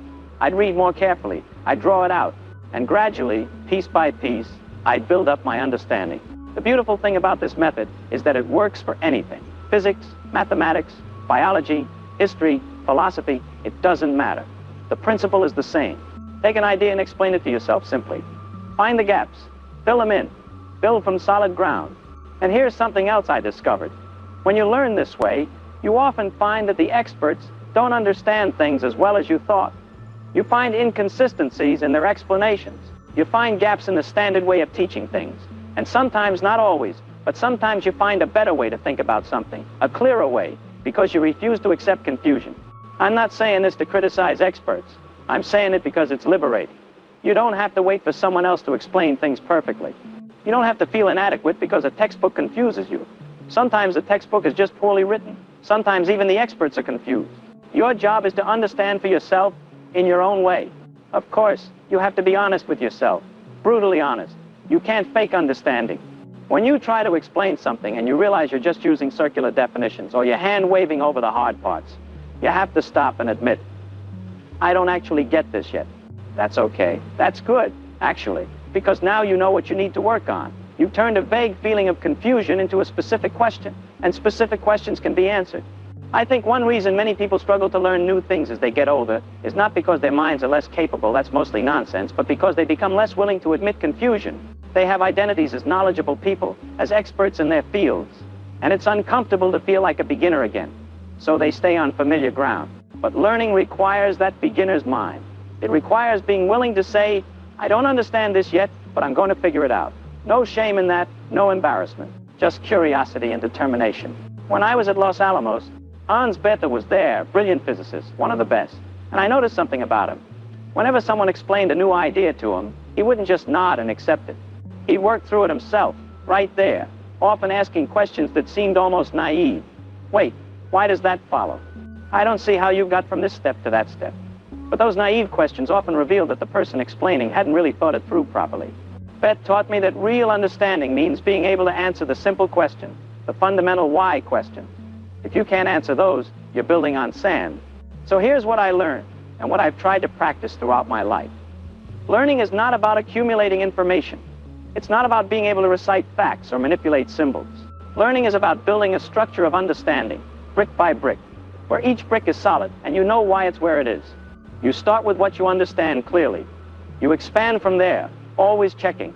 Can I explain this simply? Does this make sense? When you hit something you can't explain simply, that's not a failure, that's a discovery. You found the edge of your understanding. Now you can work on extending it. And you know what happens when you learn this way? You become independent. You don't need to rely on authorities or textbooks or experts to tell you what's true. You can figure things out yourself. You develop judgment. You can tell when someone is explaining something clearly and when they're hiding behind jargon. You can tell when you really understand something and when you're fooling yourself. This independence of mind, that's the real value. Not just the specific things you learn, but the ability to learn anything. The confidence that comes from knowing you can take any subject, no matter how complex or unfamiliar, and gradually make sense of it. There's a freedom in this. You're not trapped by your past education or lack of it. You're not limited by what subjects you studied in school. If you want to understand something, really understand it, you can. It might take time. It might take effort, but it's possible. I've watched people talk themselves out of learning things because they think they're not good at math, or not a science person, or whatever story they've told themselves. But those are just stories. If you're willing to start simple, admit confusion, and work through things step by step, you can understand anything. I think about my father's lesson with the bird. All those fancy names in all those languages, they're easy to collect. You can fill your head with them. You can impress people at parties, but they're empty. Real knowledge is different. Real knowledge is understanding what the bird is doing and why. Real knowledge lets you make predictions, see connections, understand how things work. And the beautiful thing is, anyone can do this. You don't need to be specially gifted. You don't need advanced degrees. You just need curiosity, honesty, and patience. You need to be willing to start simple, to admit confusion, to work through things step by step. I've spent my whole life trying to understand things, and I'm still doing it. There's always more to learn, more to figure out. And every time I sit down with a piece of paper and try to explain something to myself, I'm using the same method I developed as a young man. It never gets old because understanding never gets old. The pleasure of figuring something out, of seeing clearly what was once murky, that never diminishes. So if there's a secret to learning anything fast, it's this. Don't try to go fast, try to go deep. Try to really understand. Explain it simply.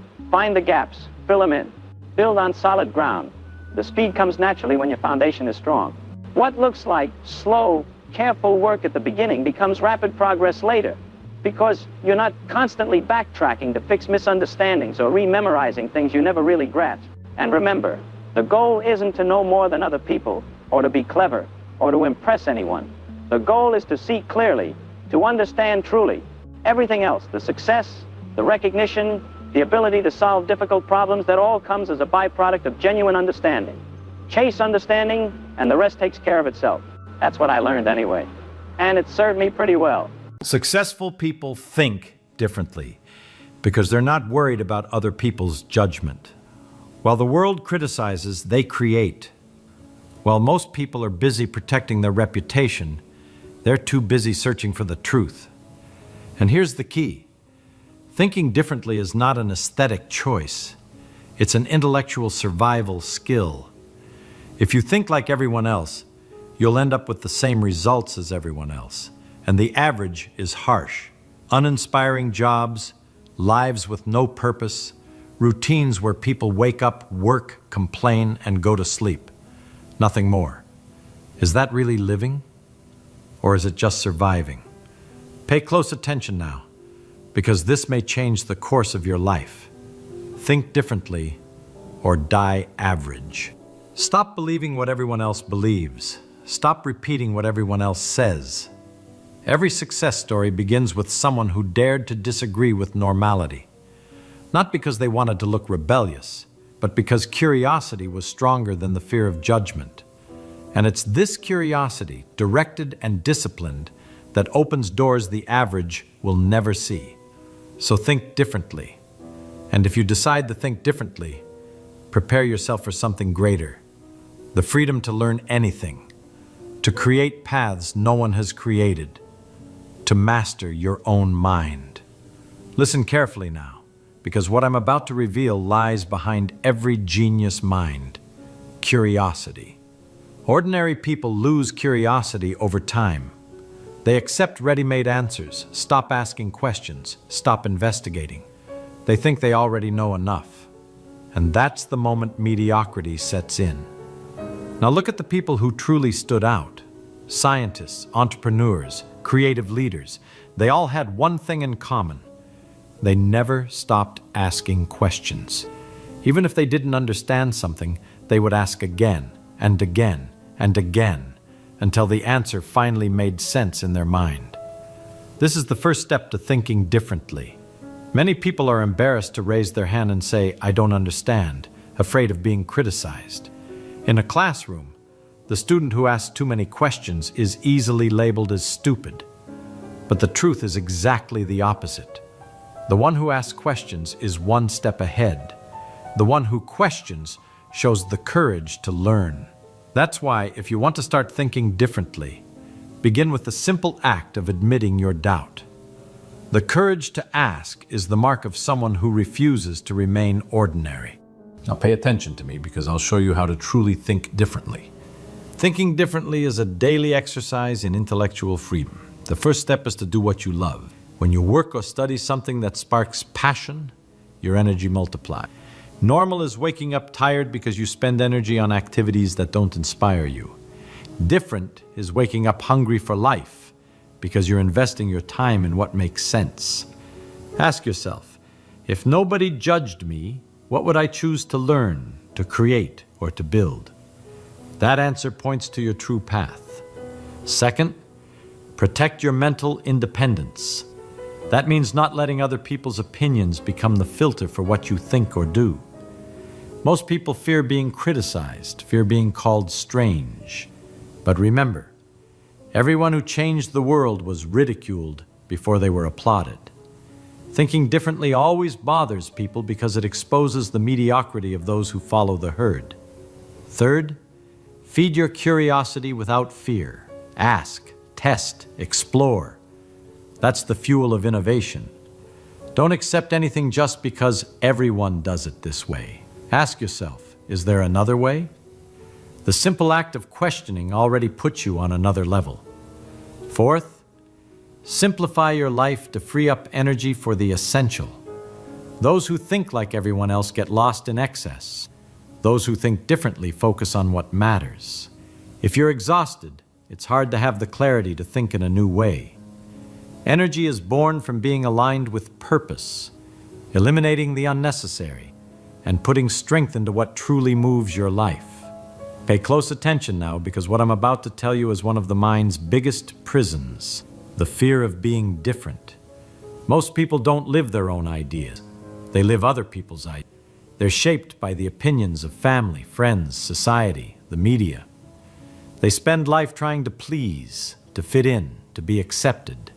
But those who think differently understand something simple. If you always seek approval, you'll never have clarity. To think differently, you must learn to shield your mind against the pressure of the majority. And that starts with a daily exercise. Every time you feel tempted to do something just because everyone does it, stop and ask, does this really make sense to me? Does it bring me closer to what I want? Or does it just make me like everyone else? That simple question is enough to expose the automatic choices that keep you stuck in the average. Remember, life is too short to live dependent on other people's approval. Another point, choose carefully the voices you listen to. I'm not saying ignore everything and everyone, but be discerning. Ask yourself, does this person have results I admire? Do they live what they preach? Or do they just repeat what they've heard? If not, why give their opinion so much weight? Learn to separate constructive criticism from noise. And here's a powerful detail. The courage to stand by your own vision earns respect, even from those who disagree. At first, you may be criticized. You may even be ridiculed. But over time, when results appear, the same people who laughed at you go quiet. Nothing is more convincing than the evidence of a life lived with purpose and authenticity. Thinking differently is swimming against the current. It's bearing the pressure of judgment without giving in. It's choosing the clarity of your conscience over the empty applause of the crowd.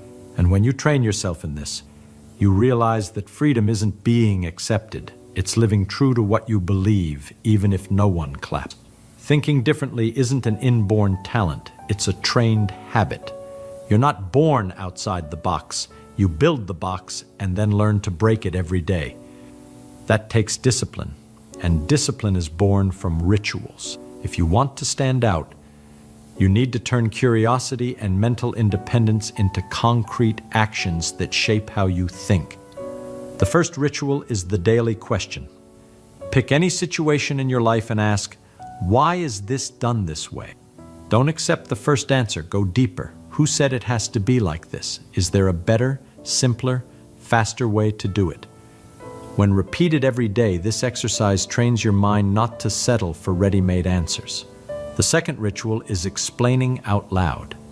When you learn something new, don't keep it to yourself. Explain it. Even if it's to the mirror, when you speak, your mind organizes, your ideas align, and the gaps show up.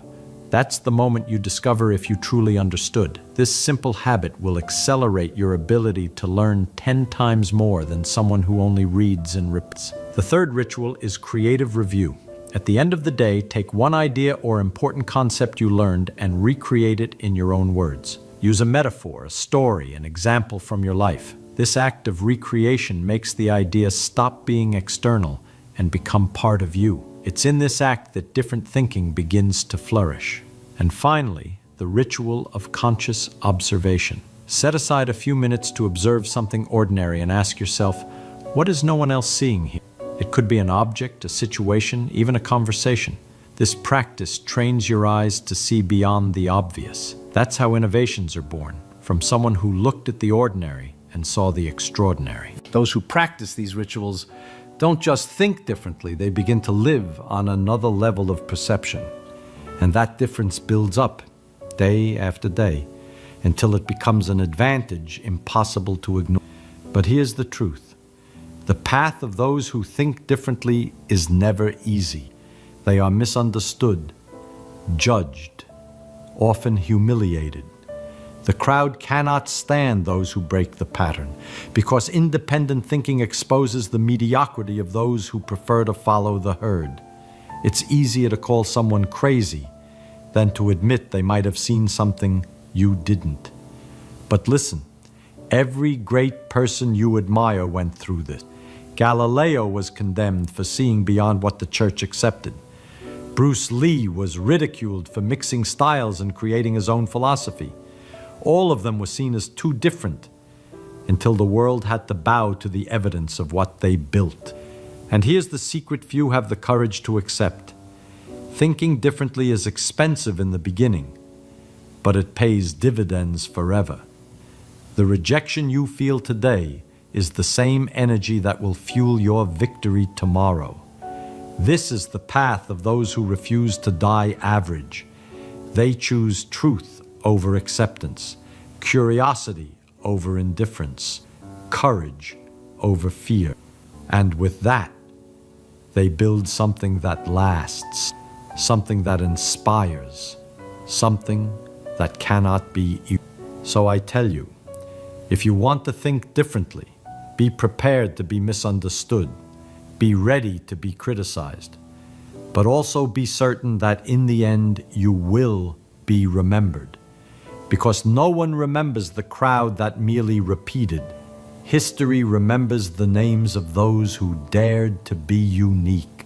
Think differently, protect your flame, and never bow to mediocrity. Because in the end, you either have the courage to live as an exception, or you accept dying as just another in the average. Now it's on you. I want you to prove to yourself that you've chosen to think differently. Write in the comments, I will never accept dying being influenced. This phrase is more than words. It's a pact with your mind, a declaration that you will not bow to mediocrity. And if you enjoyed this lesson, leave your like. And don't forget to subscribe to the channel and hit the notification bell, because here you'll keep receiving ideas that will challenge your mind, expand your vision, and accelerate your learning. Remember, those who think like the majority live like the majority, but those who choose to think differently create a destiny the crowd could never imagine. You think you know how vision works. You open your eyes, the world floods in, and there it is, reality, crisp and clear. You see a face, a wall, a car. It feels immediate, it feels simple, but you are completely wrong. What you think is a passive act of seeing is actually a computational miracle so complex it makes quantum mechanics look like a game of tic-tac-toe.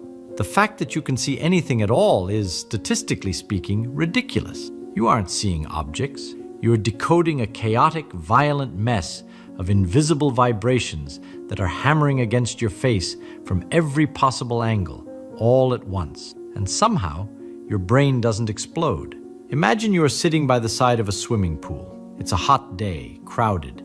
A dozen people dive in at the same time. Kids are splashing in the shallow end. Someone is doing laps. A lifeguard throws a float. The surface of the water is a disaster zone. It's a choppy, chaotic mixture of waves crashing into waves, ripples bouncing off the walls, reflections colliding with disturbances. It looks like random noise. But now, imagine a super intelligent insect sitting in the very corner of that pool, just floating on the surface tension. This bug is blind. It cannot see the swimmers. It cannot see the diving board. All it can feel is the water bobbing up and down right where it is sitting. Here is where it gets insane. If that insect is clever enough, and we are talking about a level of cleverness that rivals a supercomputer, it could theoretically analyze the rhythm of those bumps and jiggles in the corner and reconstruct exactly who jumped in, where they jumped, how big they were, and what kind of swimsuit they were wearing. Just by feeling the choppiness in one tiny corner, it could mathematically work backward to build a perfect 3D image of the entire pool. That sounds impossible, doesn't it? Calculating the position of a dozen swimmers just by the way the water laps against a concrete wall. That is exactly what your eyes are doing right now. The light filling this room behaves exactly like that swimming pool, except it is not water, and it is not two-dimensional. It is a three-dimensional soup of waves. Light waves are bouncing off every object in the room, the chair, the floor, your hand, the wall behind you. They are scattering in every conceivable direction, mixing together, crossing paths, and creating a field of electromagnetic choppiness that is infinitely more complex than any swimming pool. And you? You have two tiny instruments, little holes about 1/8 of an inch wide that catch a microscopic sample of this chaos. Your eye is that super intelligent bug. It takes this jumbled mess of shaking light waves that enter through the pupil and instantly disentangles them. It figures out that this specific ripple came from the lamp, and that specific wobble came from the reflection on the table. It separates the waves that bounced off a red apple from the waves that came from a white wall, even though they arrived at your eye mixed together in a single beam of confusion. It is an analytical feat that we take for granted every single millisecond, and we can verify this complexity easily. If you look at a person standing in front of you, you see them. But someone standing to your left can look at a person standing to your right.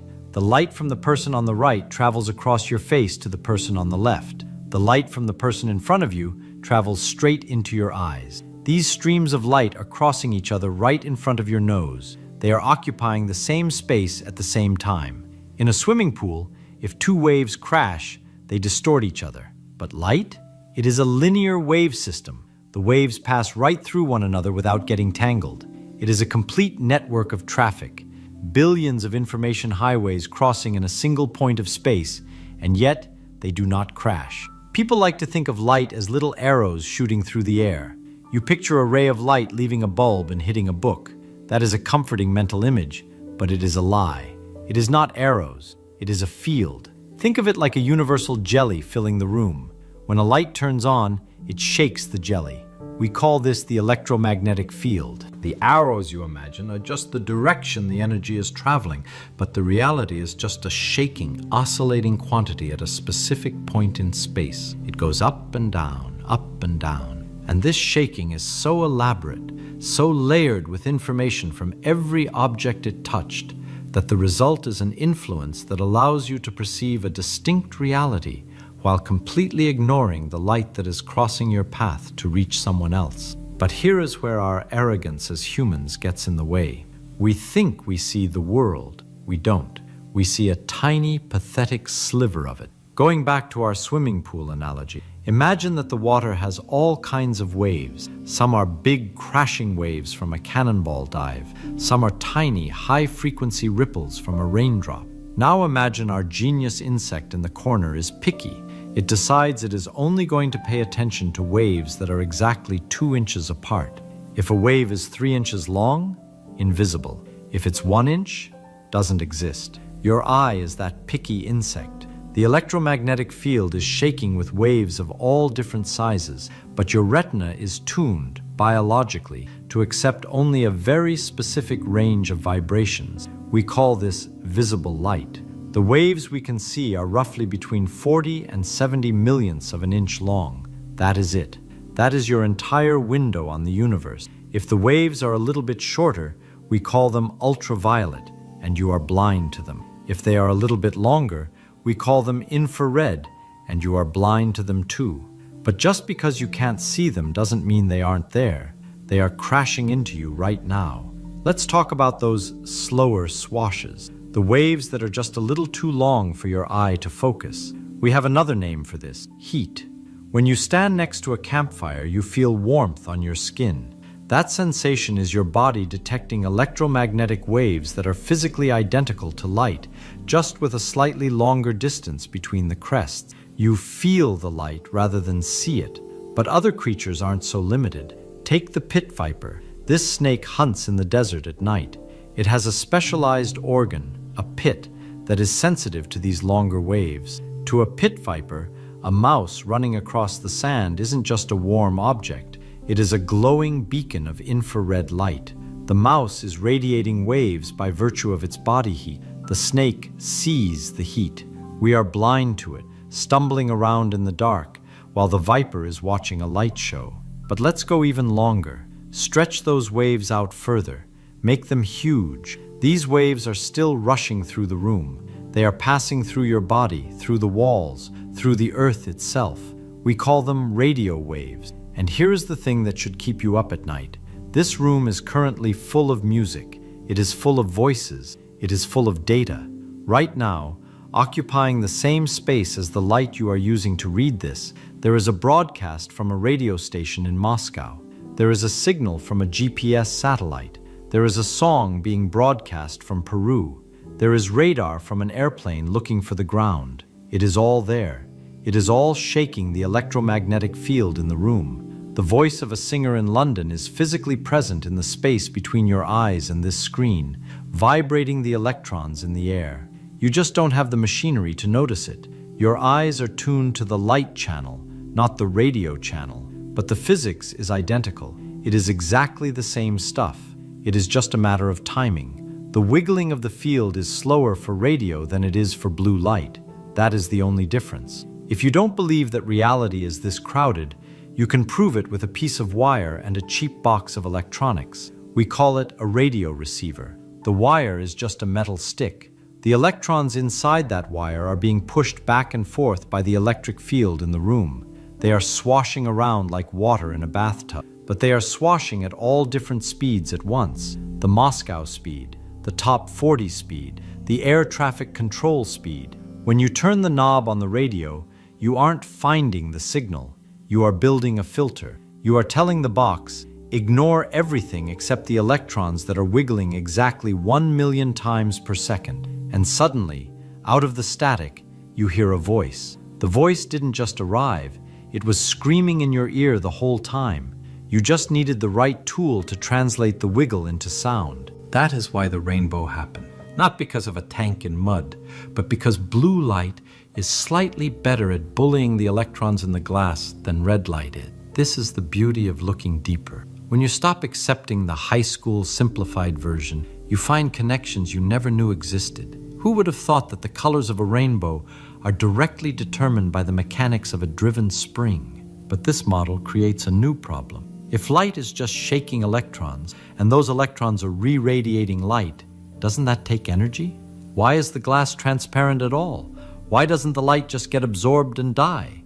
And what happens if you push the electron exactly at its resonant frequency? Does the glass explode?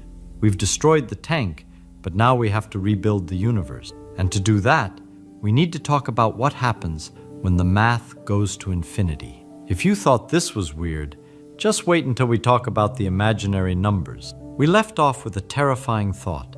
If the blue light is closer to the electron's natural resonant frequency, it makes the electron wiggle harder. But what happens if you hit the resonant frequency exactly? If you tune your light to be perfectly in sync with that spring?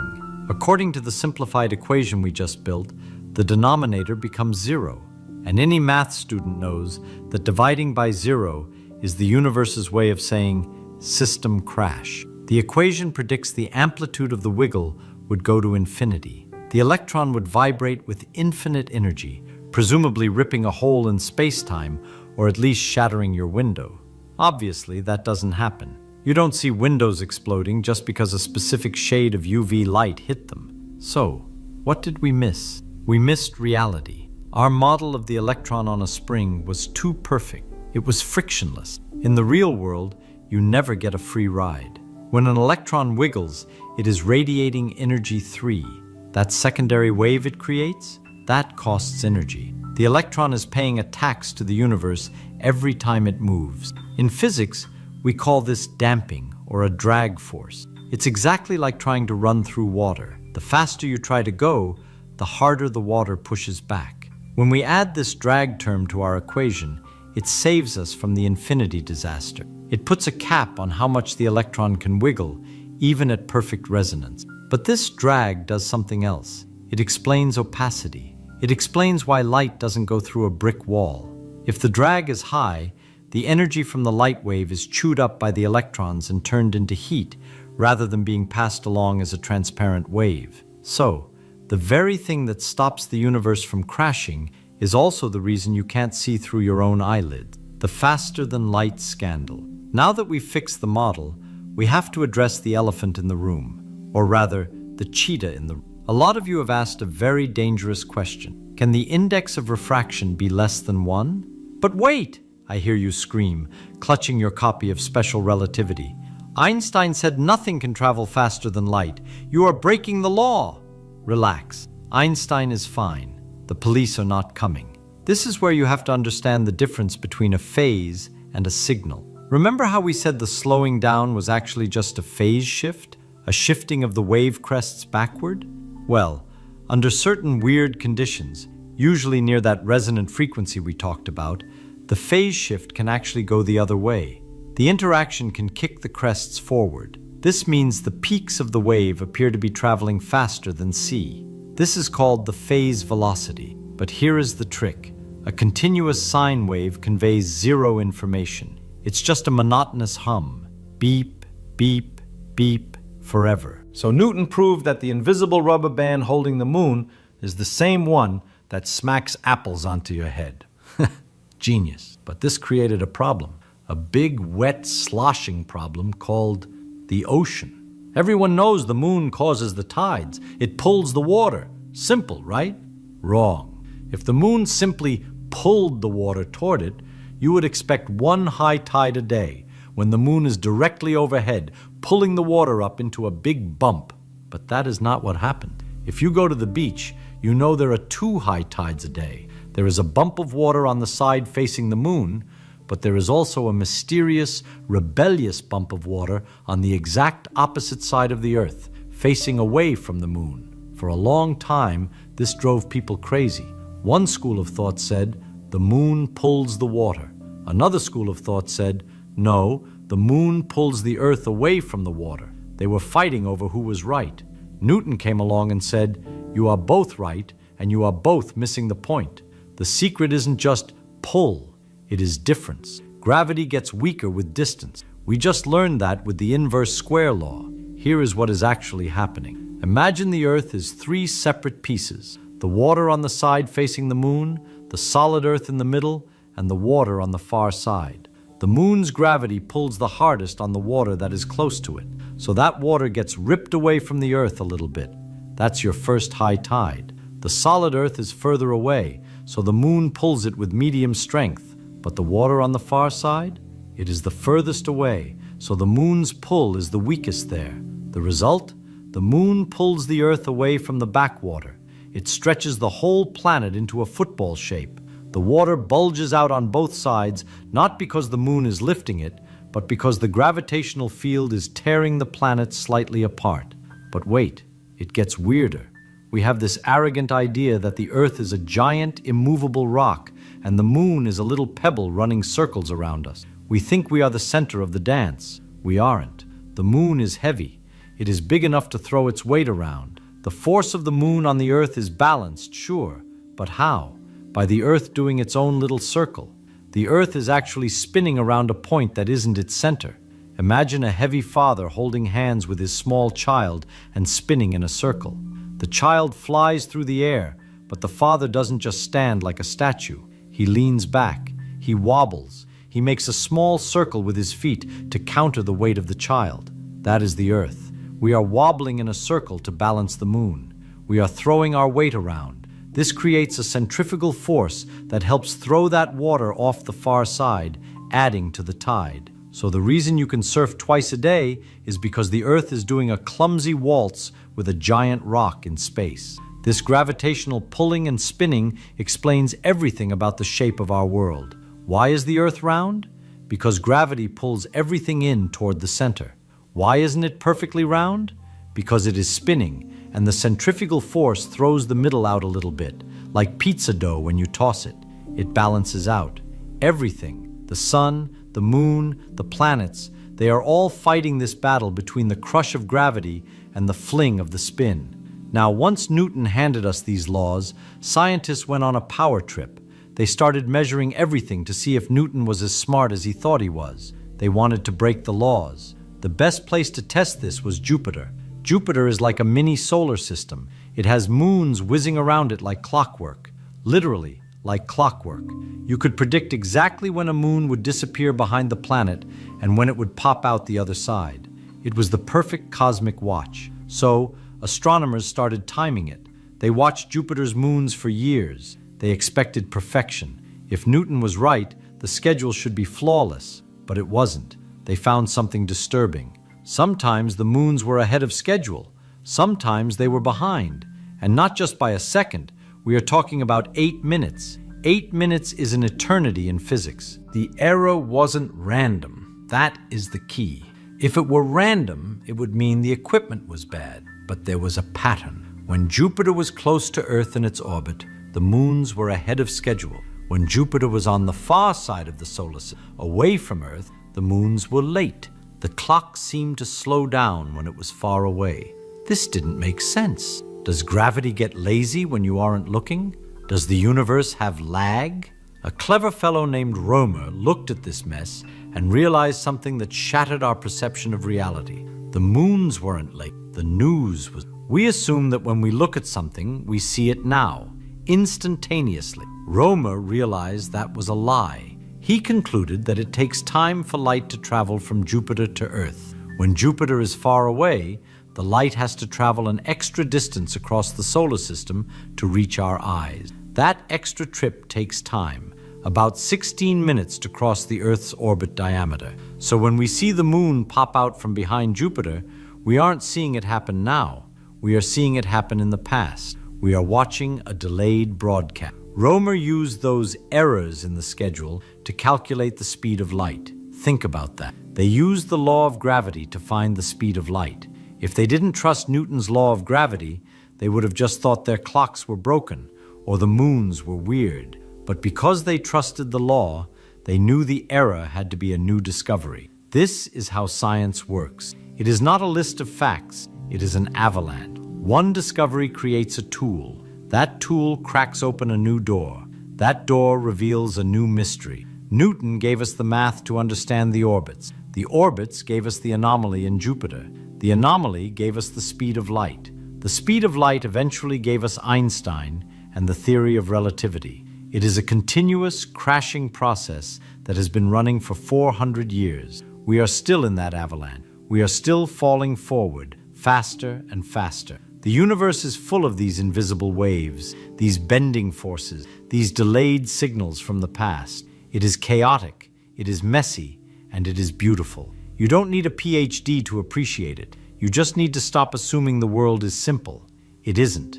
It is an intricate puzzle waiting for you to notice the pieces that don't fit. So next time you look at the moon, or the tide, or a light bulb, remember, you are watching a cosmic machine at work. If you want to keep peeling back the layers of this reality, you know what to do. Smash that like button, subscribe for more brain-breaking science, and let me know in the comments, what fact about the universe do you suspect is completely wrong? Let's argue about it. Try to imagine nothing. Absolute nothing. No air, no light, no particles, no stuff of any kind. Just pure emptiness. You can't do it. I mean, you think you can. You picture blackness, you picture void, but even that blackness is something. Even imagining empty space, you're imagining space. And space turns out to be very much something. This is where it gets strange. This is where your intuition completely fails you. So here's the question. What's between the atom? You learned in school that everything is made of atoms, fine, and you probably picture them like little balls, little solid spheres packed together to make stuff. But they're not packed together. They're not even close to each other. There's space between them, enormous amounts of space relative to their size. And what fills that space? Most people say, nothing. Empty void. The atoms are the stuff, and between them is just absence, just distance, just nothing waiting for something to happen. Wrong. Completely wrong. Between every atom in your body, between every atom in this room, between every atom everywhere, something exists. Something real, something physical, something that carries energy and exerts force and holds the entire universe together. Let me show you what I mean. Put your hand on a table. Go ahead, actually do it if there's a table nearby. You feel that? Solid, hard. Your hand stops, the table stops it. Seems like the most basic thing in the world. But your hand never touched that table. The atoms in your hand never made contact with the atoms in the table, not even close. See, the outer edge of every atom is surrounded by electrons, little negative charges buzzing around the nucleus. And when your hand gets close to the table, the electrons in your hand approach the electrons in the table, negative approaching negative, same charge. And what do same charges do? They repel. They push each other away. They absolutely refuse to occupy the same space. So what you feel when you touch that table, that sensation of solidity, that pressure, that stop, it's not atoms hitting atoms. It's electrical repulsion, fields pushing against fields. The electrons in your hand getting close enough to the electrons in the table that their electric fields start screaming at each other. No, no, no, you can't come here. Go back. This space is taken. And your brain interprets that electromagnetic repulsion as touch, as solid, as contact. But there's a gap. There's always a gap. Your atoms and the table's atoms never meet. They never make contact. They're always separated by this invisible cushion of electric force. You're floating right now. Did you know that? You're not actually sitting on your chair. You're hovering above it, suspended by electromagnetic repulsion, floating on an invisible cushion of force. You've been floating your whole life. Every time you thought you touched something, you were hovering just above it. Now think about what this means for the question we started with. What's between the atoms? Field, electric field, electromagnetic field. And these fields are not nothing. People make this mistake all the time. They think fields are just a mathematical convenience, a way of calculating things, a shortcut. No, the field is there. It exists in space. It carries energy. It has momentum. It does things. Every charged particle, every electron, every proton creates an electric field that extends outward in all directions, not just nearby, all the way out, getting weaker with distance, but never quite reaching zero. In principle, the electric field from an electron in your fingertip extends across the entire universe. So, atoms aren't isolated little balls floating in nothing. They're the centers of these fields that spread outward and overlap and interact. The space between atoms is filled with field, layer upon layer of electromagnetic influence. When you look at matter, when you look at solid stuff, what you're really seeing is a dense web of overlapping fields, electrons repelling electrons, creating the illusion of solidity through pure electromagnetic force. The stuff isn't the atoms. The stuff is the field. The atoms are just the places where the fields get intense, where the action concentrates, but the fields themselves extend everywhere. Between every atom in your body, right now, fields are pushing and pulling, maintaining structure, holding molecules together, keeping you from collapsing or flying apart. Chemical bonds, the things that hold atoms together into molecules, those are electromagnetic fields doing work. The structure of matter is field structure. So, already the answer to what's between the atoms is not nothing. It's field. It's electromagnetic influence. It's the invisible fabric that makes touching possible by making it impossible. You never touch anything precisely because there's something between you and everything else. And that something is the field. But here's where it gets even stranger. So we've established that the space between atoms is filled with fields, electromagnetic fields reaching out from every charged particle, overlapping, interacting, creating the invisible fabric that holds everything together. But that's not the whole story. That's not even the weird part yet. Let me ask you something. What happens if you remove all the atoms? Not just some of them, all of them. You take a region of space and you pump out every single particle of matter, every atom, every molecule, every speck of dust. You create the most perfect vacuum possible. Now what's there? Nothing, right?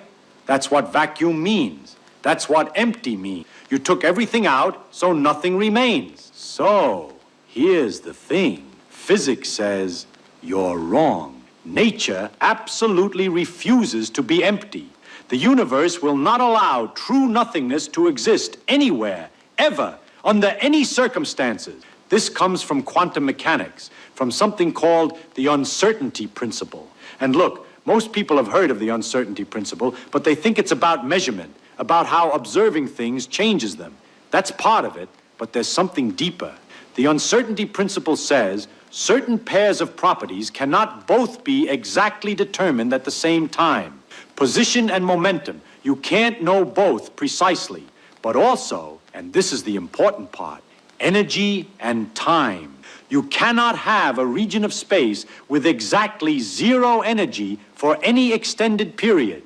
It's forbidden. The mathematics won't allow it. Perfect emptiness would require perfect precision, exactly zero energy. And quantum mechanics says, no, you don't get that kind of precision. Nature doesn't work that way. So what happens instead? The vacuum fluctuates, even with nothing in it, even with every particle removed. Space itself is restless. It shivers. It can't hold still. Pairs of particles appear out of nowhere, literally out of nothing. A particle and its antiparticle, an electron and a positron, a quark and an antiquark. They pop into existence spontaneously. They exist for an incredibly brief moment, so short you almost can't define it. And then they find each other, annihilate, and vanish. Gone, like they were never there. Virtual particles, they're called. Virtual because you can't catch them, can't trap them in a jar and study them. They exist too briefly, but they're real. They have effects, measurable effects. So, now you're asking, wait, where does the energy come from? You can't make particles out of nothing. That violates conservation of energy. Something can't come from nothing. Good question, really good question. But here's how nature handles it. The uncertainty principle allows you to borrow energy from nowhere, as long as you pay it back fast enough. The shorter the loan, the more you can borrow. Virtual particles pop into existence on borrowed energy, exist for a fleeting instant, then annihilate and pay back the debt before the universe notices. It's like taking money from a cash register, buying something, then returning it and putting the money back before anyone checks the books. As long as everything balances at the end, it's allowed.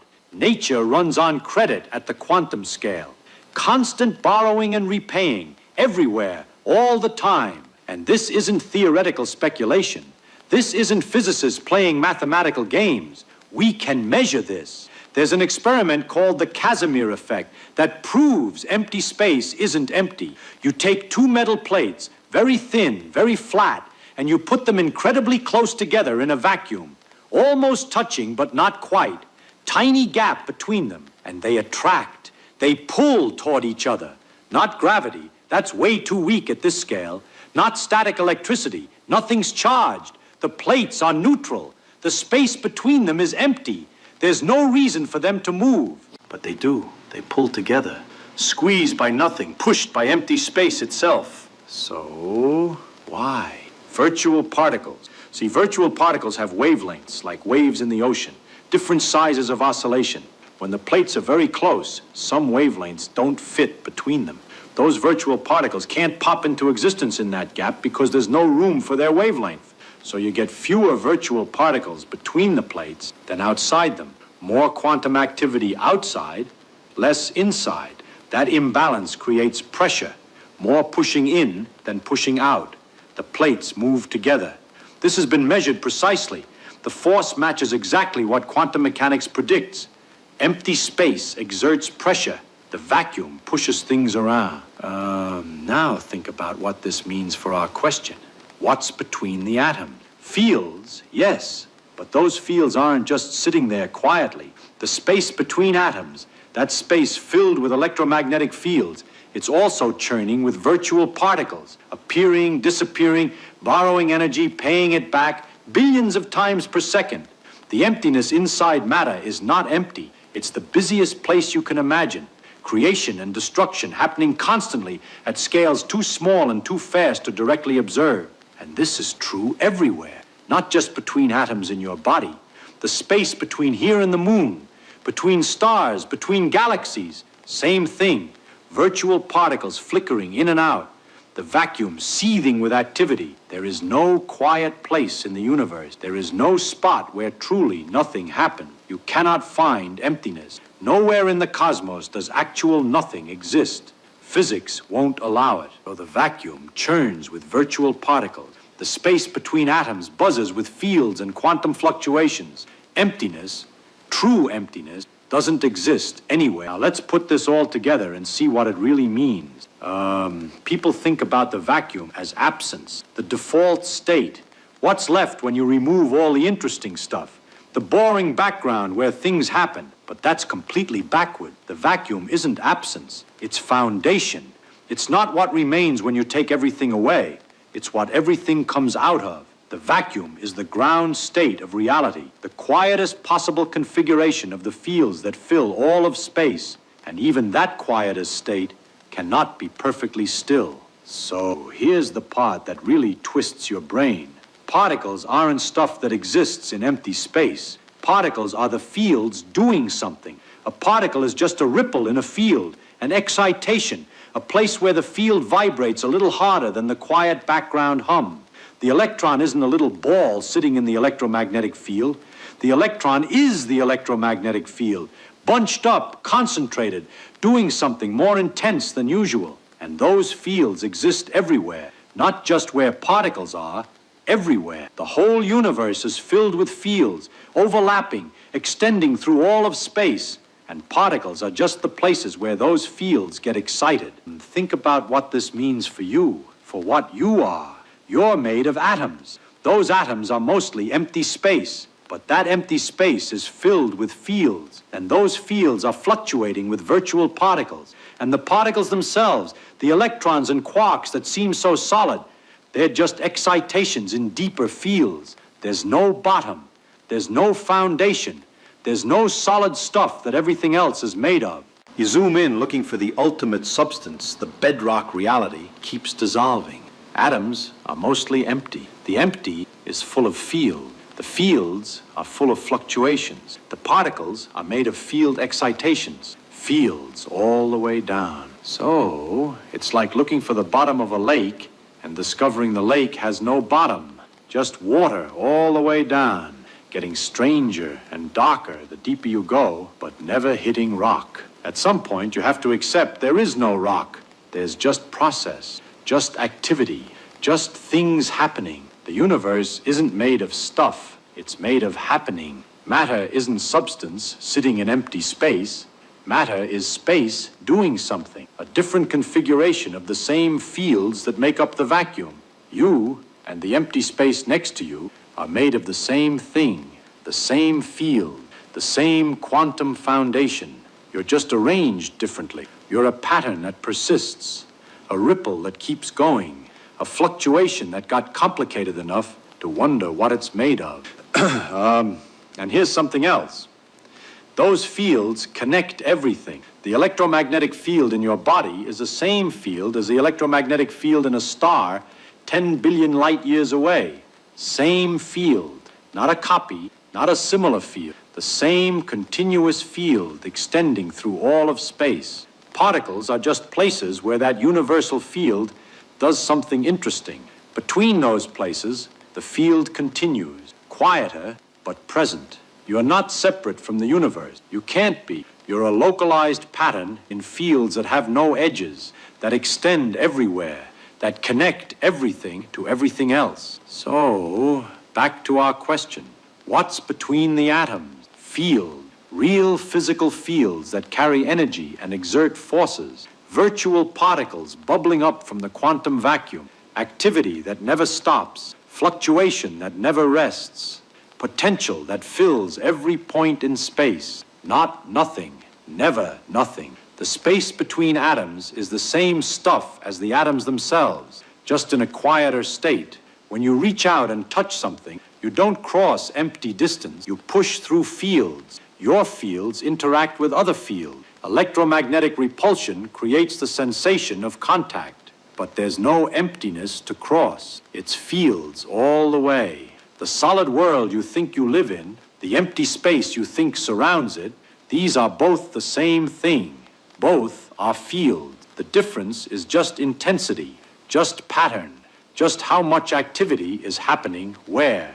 And when you finally get this, when it really sinks in, reality looks different. The world stops being solid objects in empty space. It starts being what it actually is, a web of interacting fields, patterns emerging and dissolving, activity that never stops, no hard edges anywhere, no true emptiness anywhere, everything connected to everything by the very medium it's made of. You're made of that. A brief, complicated ripple in fields that were here before you and will be here after. The space inside you and the space between galaxies is the same space, made of the same fields, doing the same things. The only difference is the pattern. That's the answer. That's what's between the atoms. Not nothing, something. Something that turns out to be the same something that atoms themselves are made of. There is no between, really. There's just field, everywhere, in various states of excitation. And what we call matter is just the excited parts. So, can you imagine nothing now? True nothing?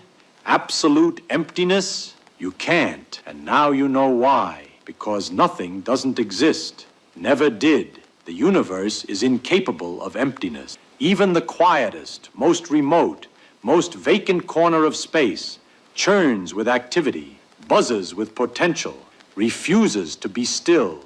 Reality isn't stuff and void. Reality is field. The field is everywhere, and everywhere, always, something is happening. That's what's between the atoms. That's what's between everything. And once you see it, you can't unsee it. The solid world dissolves into shimmering activity, and emptiness reveals itself as the busiest place of all.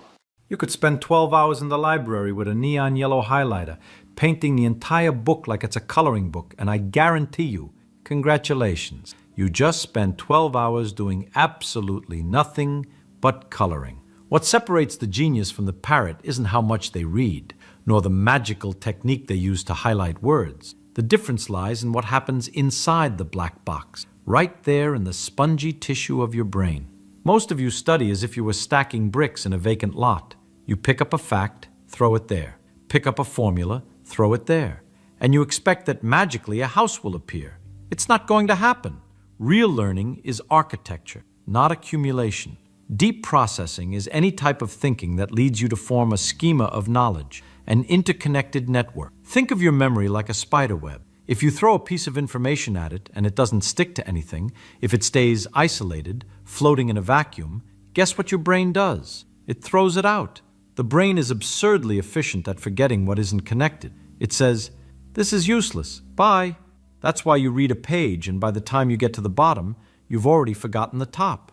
You did shallow processing. You focused on memorizing, on repeating, on knowing the name. That is isolated learning. The secret to learning faster than everyone else is to force integrated learning. You don't just want to understand the concept, you want to know where it lives, who its neighbors are, and how it compares to the concept down the street. When you try to explain something complex simply, the essence of my favorite technique, you are forcing your brain to do this deep processing. You are creating analogies, comparing and contrasting. So electricity flows like water in a pipe. Bingo! The moment you make that connection, you stopped memorizing and started understanding. You integrated the information into your web, and once it's stuck in the web, connected to other things you already know, the brain protects it like gold. People who do this naturally are the ones you call geniuses or talented, the ones who get high grades without studying as much. But the good news, thanks to neuroplasticity, is that you can train this. It's not genetics, it's habit. So, from now on, I want you to install a radar in your head, an intellectual lie detector. Ask yourself every 5 minutes, is my learning right now isolated or integrated? If you are just trying to memorize the definition, stop. You are digging a hole in water. Change your approach. Ask, how does this look like something I already know? Why is this different from that? Force the connection. Is it uncomfortable? Is it hard? Great! The discomfort is the sound of your neurons lifting weights. If it were easy, you wouldn't be learning. You'd just be strolling. But be careful. Even with deep processing, you can get lost if you don't have a control mechanism, a steering wheel to guide this mental Ferrari. And that is exactly where most people spin out on the curve. Pay attention to me now, because what I'm about to say might sound like an insult at first glance, but it is the key that unlocks the universe of knowledge. Most of you are doing it wrong. You look at a book, at a formula, at a complex concept, and you think that knowing the name of something is the same as knowing something. It's not. I can know the name of a bird in all the languages of the world, but when I'm done, I'll know absolutely nothing about the bird. I'll only know about the humans who named it. To learn for real, to learn fast, to learn in a way that sticks to your mind like gum on a shoe, requires something more. It requires brutal honesty. It requires you to stop kidding yourself. And the best way to stop kidding yourself is to try to teach what you think you know to someone who knows nothing. Or better yet, to a 5-year-old. If you can't explain it simply, You didn't understand it. Period. Now, imagine with me something that will change the way you face every book, every class, every new intellectual challenge. Imagine there is a secret, not magic, but a method, a sort of algorithm for the brain that allows you to devour information and transform it into deep understanding, not just cheap memorization. This method, my friends, starts with a fundamental shift in your head. The first step isn't opening the book, it's opening the mind. I'm talking about mindset. You see confusion as the enemy. You look at a difficult problem, feel that knot in your stomach, that feeling of, I'm too dumb for this, and you run. Wrong. Confusion is the signal. It is the pain of intellectual growth. If you aren't confused, you aren't learning. You're just reviewing what you already know. People with a fixed mindset look at a mistake and see failure. People who learn fast, who really understand the gears of the world, look at a mistake and see data. They see information. Ah, so it's not this way. Interesting. It is this curiosity in the face of error that accelerates learning by 20 times. Yes, 20 times. I'm not the one saying it, the data is. So, the first thing you need to do to master this technique, to learn faster than everyone else, is to embrace the initial stupidity. Accept that you are going to feel like an idiot at the beginning. And guess what? It's wonderful, because that is the moment the magic happens. It's when your brain starts making new connections, neuroplasticity kicks in, breaking and remaking paths. But you have to want this. You have to be willing to look foolish to become a genius. If you are afraid of making mistakes, you've already lost before you started. Learning to learn is absurdly important and absurdly complicated, but it starts with this simple permission, the permission to be wrong. Now, it's no use having the right mindset if you can't even get your butt in the chair.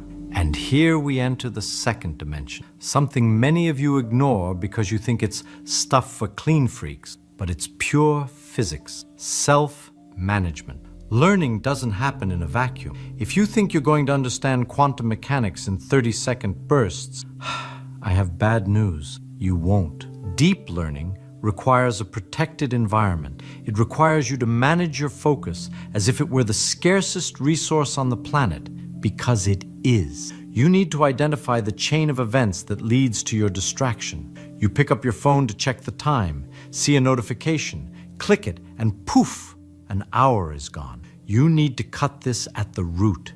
Isolate the behavior, remove the temptation, create a space where deep study can actually happen. Without this, the technique I'm going to teach you is nothing more than a nice theoretical idea. You need uninterrupted time and attention to truly process the information. And process is the key word here. It's not about reading. Reading is easy. Anyone can read. It's about what your brain does with what you read. And that is where the majority fails miserably. Forget everything you think you know about studying. Seriously, throw it out.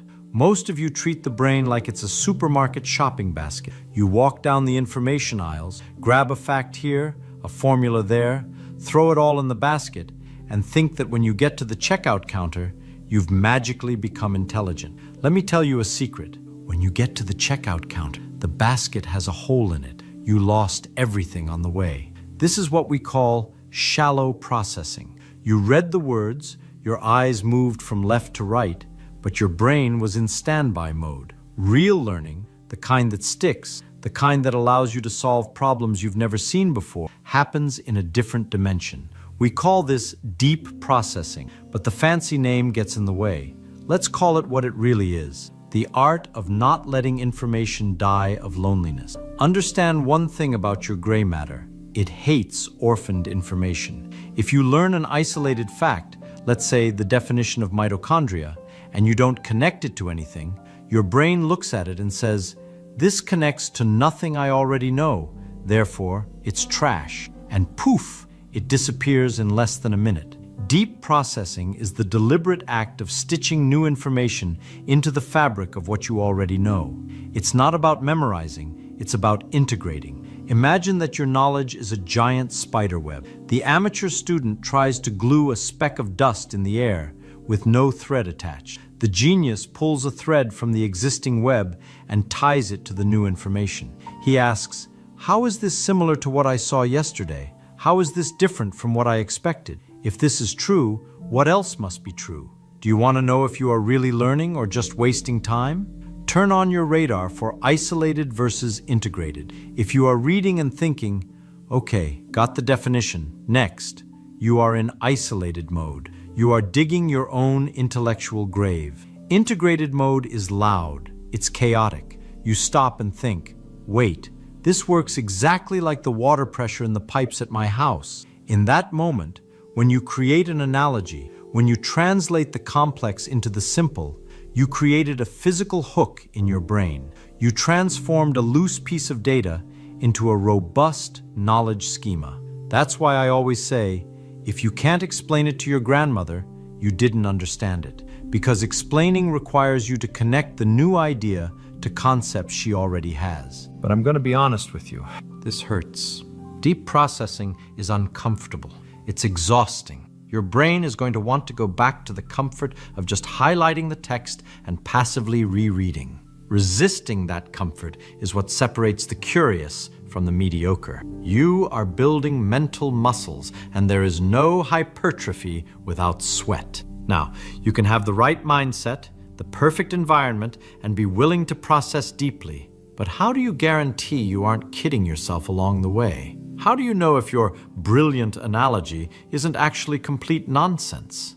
You need a real-time quality control system. You need to be the manager of your own mental factory. And this is where most people smash their faces against the wall, because the fourth dimension is missing. You are there, sweating bullets, trying to connect the dots, creating analogies, forcing your brain out of its comfort zone. Great, but who is in command? Who is checking if you aren't just running in circles with great intensity? Most of you study like a broken robot that hits a wall, backs up, and hits the same wall again, only harder, hoping the wall will move. That's not persistence, it's insanity. To learn faster than anyone else, you need to develop a dual personality. You need to be the student who is learning and at the same time the cruel scientist observing that student with a clipboard in hand. We enter the fourth dimension, self-regulation. It is the ability to monitor your own thinking in real time and,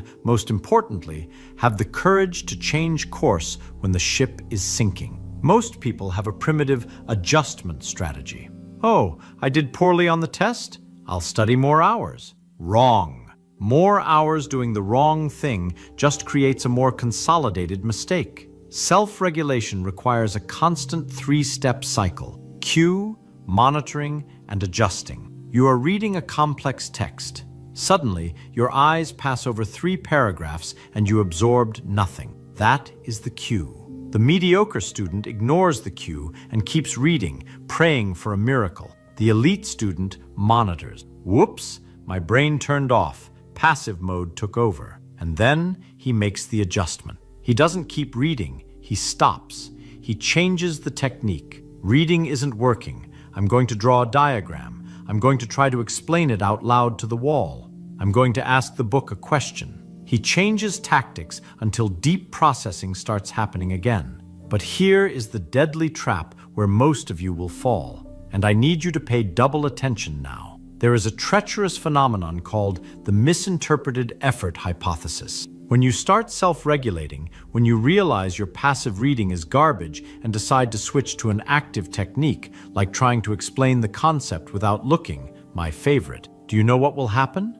It's going to seem harder. It's going to seem like you're learning less because you're struggling more. And your brain, lazy as it is, will scream, "Hey, this is too hard. It must be wrong.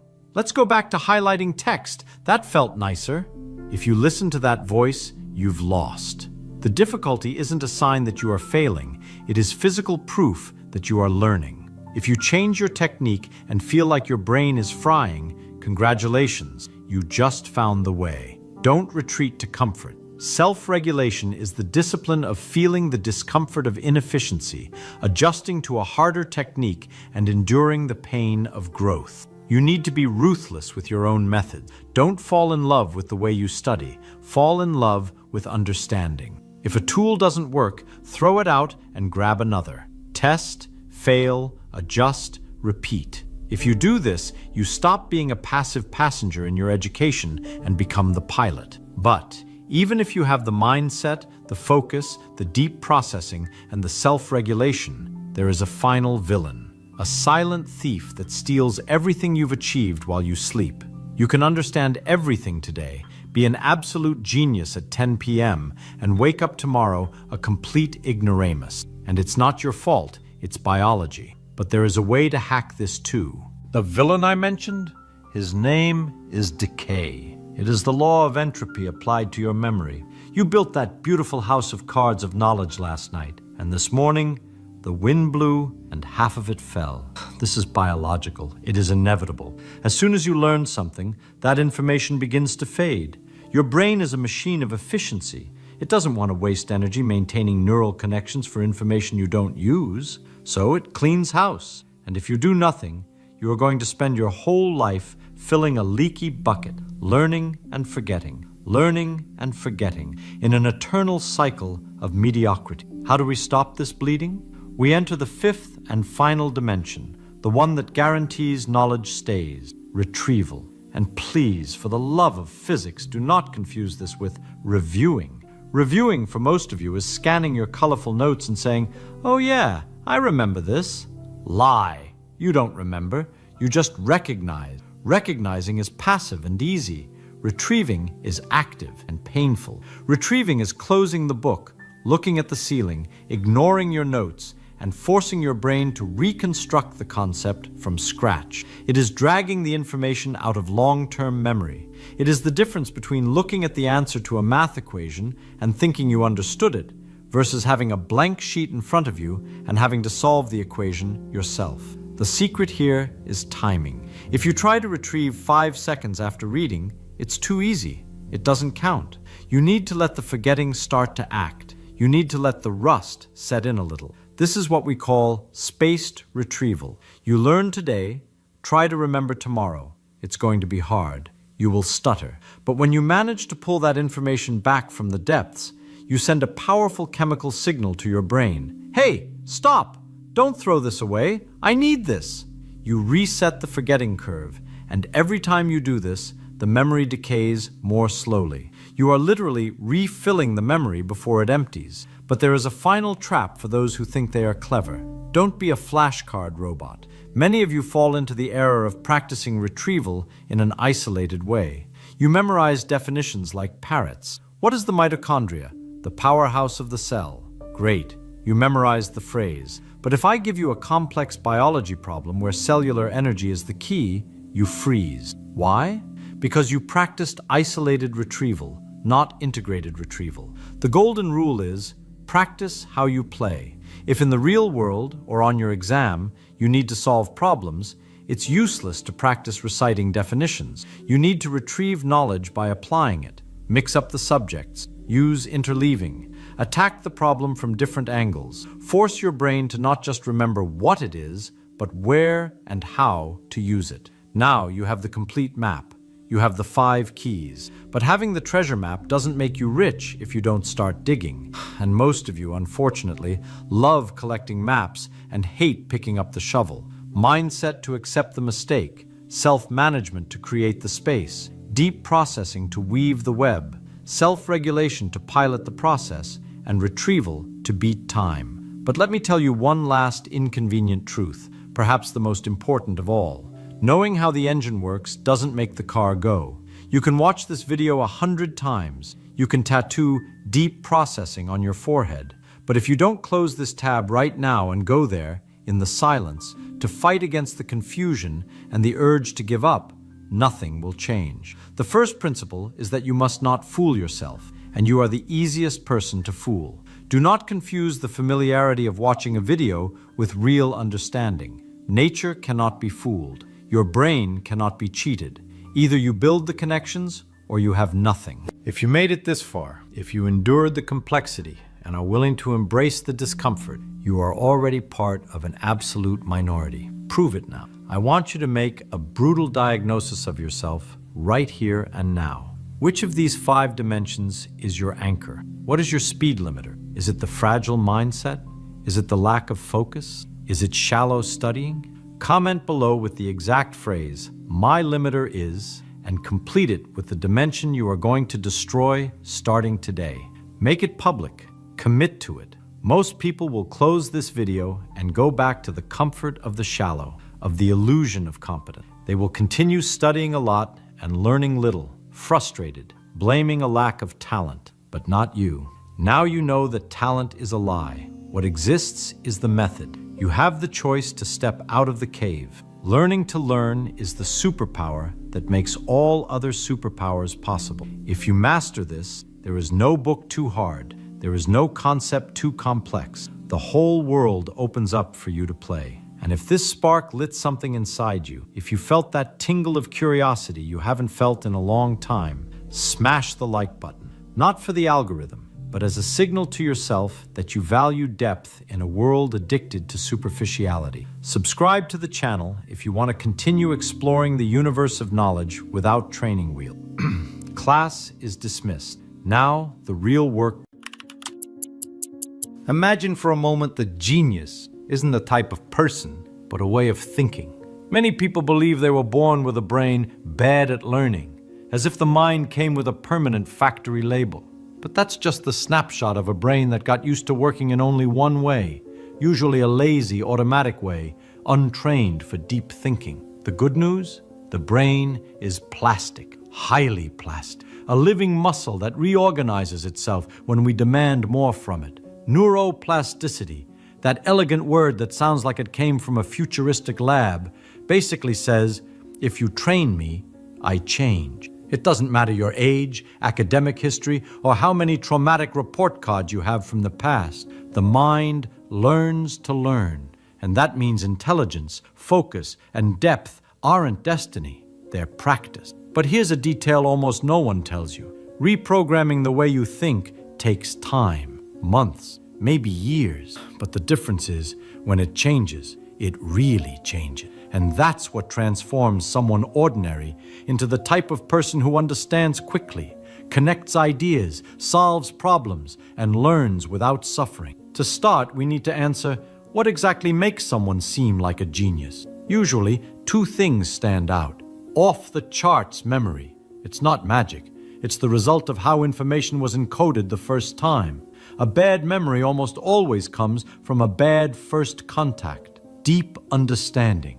The ability to take an idea and work with it like it's clay, twist it, compare it, test it, apply it, transform it. The combination of these 2 factors creates the myth of the genius. But behind the myth, there's only method, and method can be learned. Now get ready, because we're going to dive into the internal engineering of this so-called deep understanding and reveal why most people don't think, they just repeat. Most people believe they've understood something simply because they recognized the words. But recognizing isn't understanding. It's just familiarity disguised as intelligence. The brain loves this trick. It shows you information. You think, oh, I know this, and boom.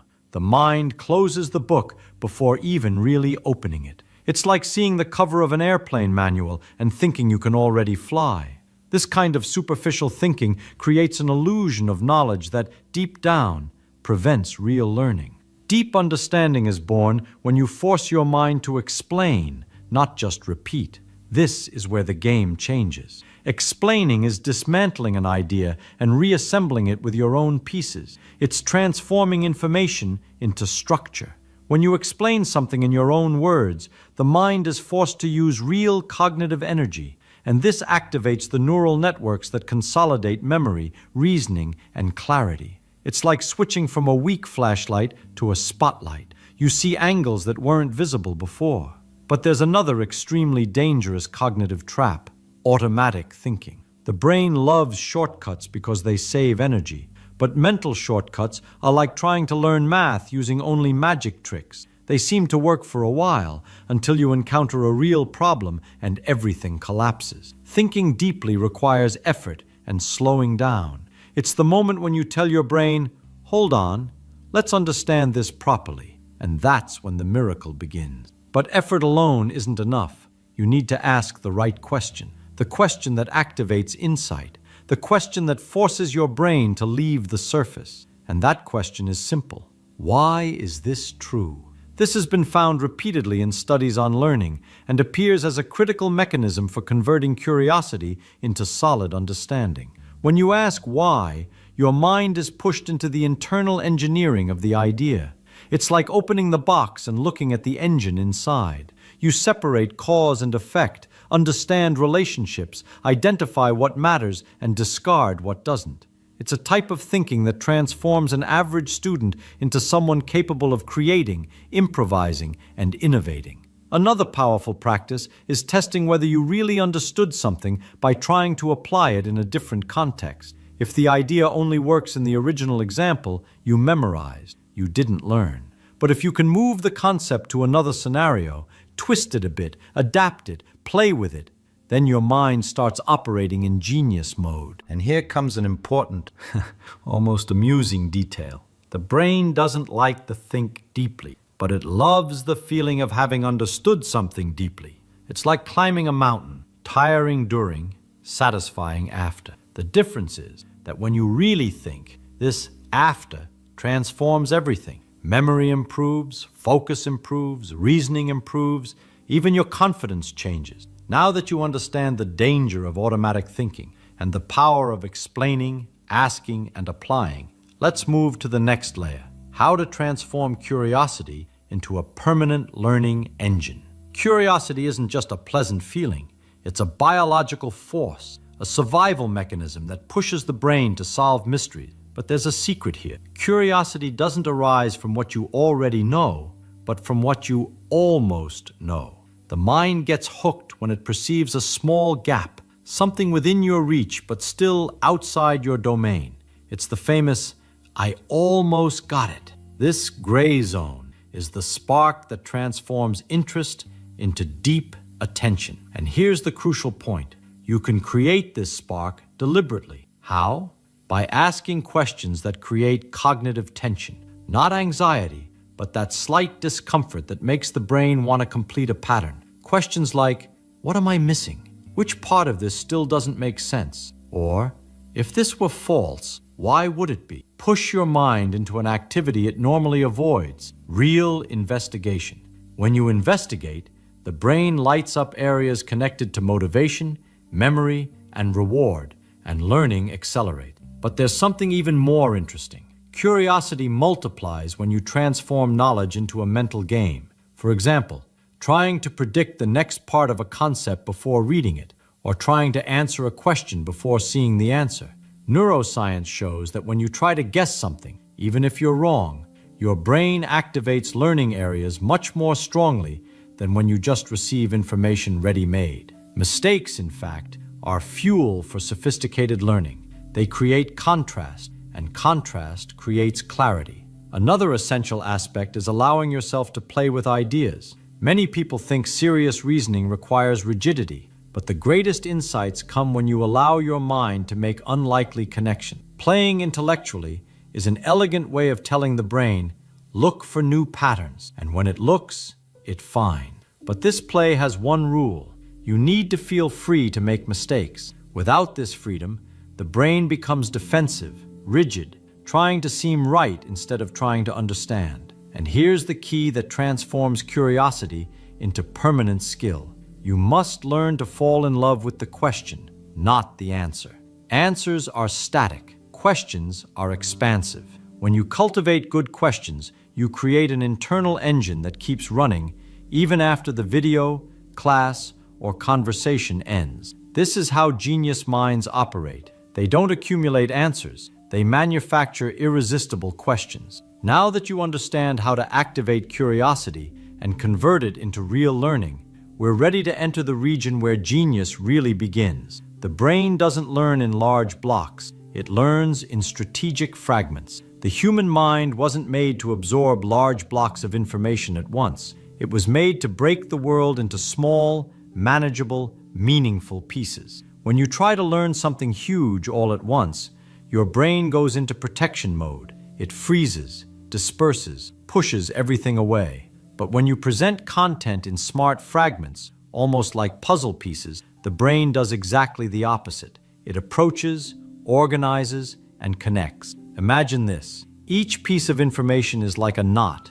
The brain doesn't want to keep loose knots. It wants to tie them to each other to form a network. The more connections, the stronger the learning. That's why a powerful secret for training your mind like a brilliant mind is to fragment ideas until they become inevitable. When something is inevitable, the brain doesn't fight, it accepts. This is where an elegant technique comes in, the micro-block method. Instead of studying for 1 hour, you study for 5 minutes, but 5 minutes with intensity, clarity, and absolute focus on just one point. In this micro-block, you ask yourself, what's the essence? And what does this really mean? 5 well-used minutes are worth more than 50 poorly distributed minutes. The brain learns in focus, not in brute effort. Another essential principle is repetition with variation. Repeating exactly the same is boring for the brain, and everything boring gets erased. But when you repeat an idea by slightly changing the context, the brain registers it as something alive, relevant, applicable. That's why great masters explain the same thing in multiple ways. They don't repeat because they forgot. They repeat because they want you to remember. And here's a powerful image. Learning is like illuminating a dark room with a flashlight. With each small sweep of light, you see more details. You don't turn on all the lights at once. You explore. Genius is in the movement, not in the volume. Finally, there's a serious mistake that prevents thousands of people from learning well. They try to memorize before understanding. It's like trying to build walls without a foundation. When you understand, memory forms naturally. When you memorize, it evaporates. The right fragment, repeated the right way, with active curiosity, creates a mind that doesn't just learn, but transforms what it learns into powerful clarity. And now we're ready to explore something deep. How to transform this knowledge into real reasoning. The kind of thinking that solves problems, creates ideas, and sees patterns invisible to most. Reasoning well isn't thinking more, it's thinking better. Most people think intelligence is a brute force of the mind, a kind of hidden muscle. But truly powerful thinking doesn't come from effort, it comes from internal organization. A trained mind doesn't desperately chase answers, it creates pathways. Imagine that each problem is a closed box. The common mind tries to break open the box. The brilliant mind first tries to understand the shape of the lock. It doesn't waste energy, it directs energy. And reasoning is that, direction. One of the most elegant principles for training this kind of thinking is the mother question technique. Every complex question can be reduced to a simple question that organizes the chaos. You ask questions like, what's really happening here? What's the essential part of this? What do I need to ignore to understand? The mind gains clarity not when it adds more information, but when it removes noise. Another fundamental point, you only truly understand something when you can explain it with simple words. Not simple because you're limited, simple because you're deep. Complication is a disguise for confusion. Simplicity is the mark of comprehension. When your brain translates an idea to its most essential form, it's as if it's drawing an internal map. And a clear map is always more useful than a foggy landscape. Here's a powerful analogy. Thinking is like tuning an instrument. If you tune string by string, sound by sound, the music flows. If you try to play with everything out of tune, it becomes noise. So whenever your mind gets stuck, stop and tune a single string. Redefine focus. Formulate a central question. Eliminate an irrelevant detail. A tuned mind produces insights with little effort, almost as if it's hearing the answer instead of manufacturing it. And there's still a secret that few understand. Thinking is a physical art. Ideas only align when you get them out of your head. Speak out loud, draw, write scribbles, trace arrows. The mind is brilliant, but it's a terrible place to store loose thoughts. When you externalize, the brain frees up space and starts to see invisible relationships. Insight comes because you gave it space to be born. When you master this way of thinking, something powerful happens. Problems stop being monsters and become mechanisms. And when you understand the mechanism, you control the outcome. Now that you master clarity, let's advance to an even more sophisticated point. how to transform knowledge and reasoning into real creativity, that rare ability to see solutions where no one else is looking. Creativity isn't a magical talent reserved for geniuses. It's a specific way of combining information. The common mind looks for answers within the obvious. The creative mind takes pieces no one imagined together and builds something new. And when you learn this process, your mind starts producing ideas like breathing. The first key to creativity is accepting a simple fact. Your mind hates empty, so it fills spaces. If you create the right space, it fills with solutions. But if you live squeezed by anxiety, haste, and excess stimulation, it only fills with noise. Creativity is silence where a flash is. That's why moments of pause, shower, walk, coffee, looking out the window are hidden laboratories of the brain. While you think you're not thinking, your mind is connecting wires that were previously separate. But it's not enough to wait for the flash.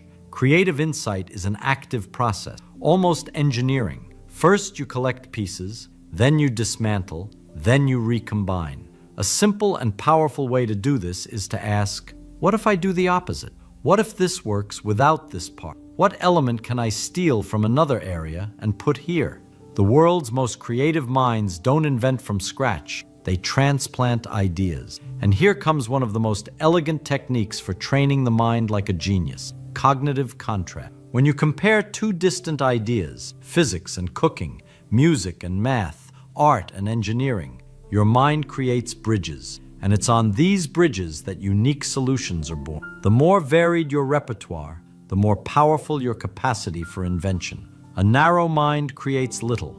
A broad mind creates world. There's also an essential detail that almost no one understands. Creativity requires courage. Yes, courage, because every new idea seems silly before it seems brilliant. And whoever fears embarrassment never accesses their true creative potential. Fear blocks the flow. Curiosity releases it. The creative mind is the mind that allows itself to fail fast, test fast, adjust fast. Creating is playing with the unknown until it becomes familiar. And the most beautiful point of all, creativity isn't about being different. It's about being perceptibly useful. A genius idea isn't the most exotic. It's the one that solves something elegantly. Creativity is functional aesthetics. It's when the solution is so good it seems simple.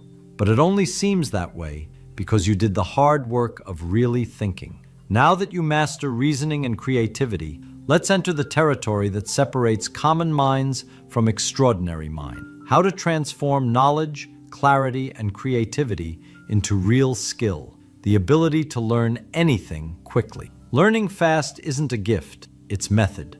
And the method starts with a simple question that almost no one has the courage to ask. What exactly didn't I understand? It seems obvious, but observe. Most people fake comprehension to protect the ego, when precisely the act of admitting failure is what opens space for real understanding. The mind that learns isn't the one that seems intelligent, but the one that allows itself to investigate without shame. Accelerated learning works like assembling a puzzle. You don't need all the pieces to see the image, just the right pieces. That's why the trick is to locate the key points, the invisible structures that support everything else. When you understand the mechanism behind the phenomenon, you learn 10 times faster. It's like discovering the magician's trick. After you see it, you never unsee it.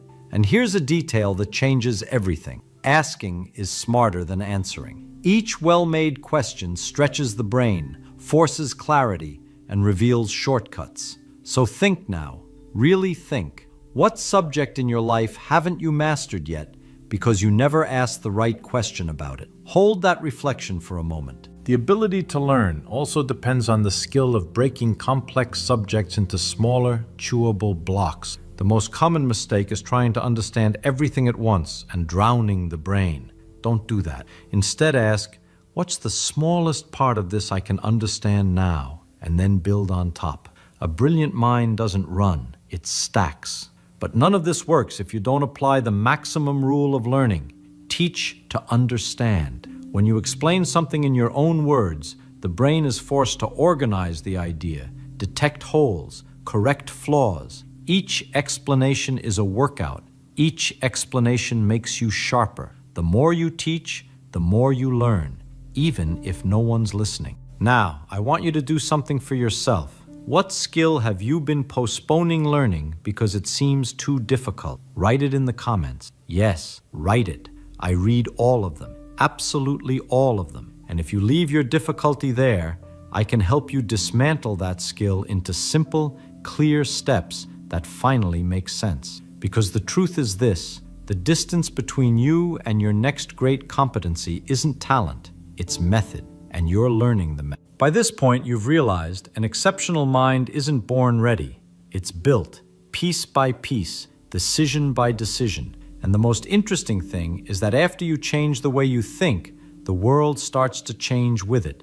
Not because it got easier, but because you got clearer, sharper, more capable. The brain loves whoever challenges it with kindness, loves when you ask better questions, loves when you break big problems into small parts, loves when you explain something out loud as if illuminating your own darkness. That's the real training. That's the secret that separates those who want to learn from those who actually learn. And if you got this far, that already says something powerful about you. Your mind wants to grow. And when a mind wants to grow, nothing holds it back. Now I want to make you a direct invitation. What was the biggest insight you had today? Write it in the comments. I read all of them, and I respond whenever I can. Sometimes a single sentence from you gives me the chance to guide you on the right path. If this video helped you, provoked you, or made you think, then do this now. Like the video, because this takes this message to other people who need it as much as you do. And if you want to continue training your mind with me, subscribe to the channel and turn on notifications. Here, each video is designed to expand your thinking, accelerate your learning, and bring you closer to your best version.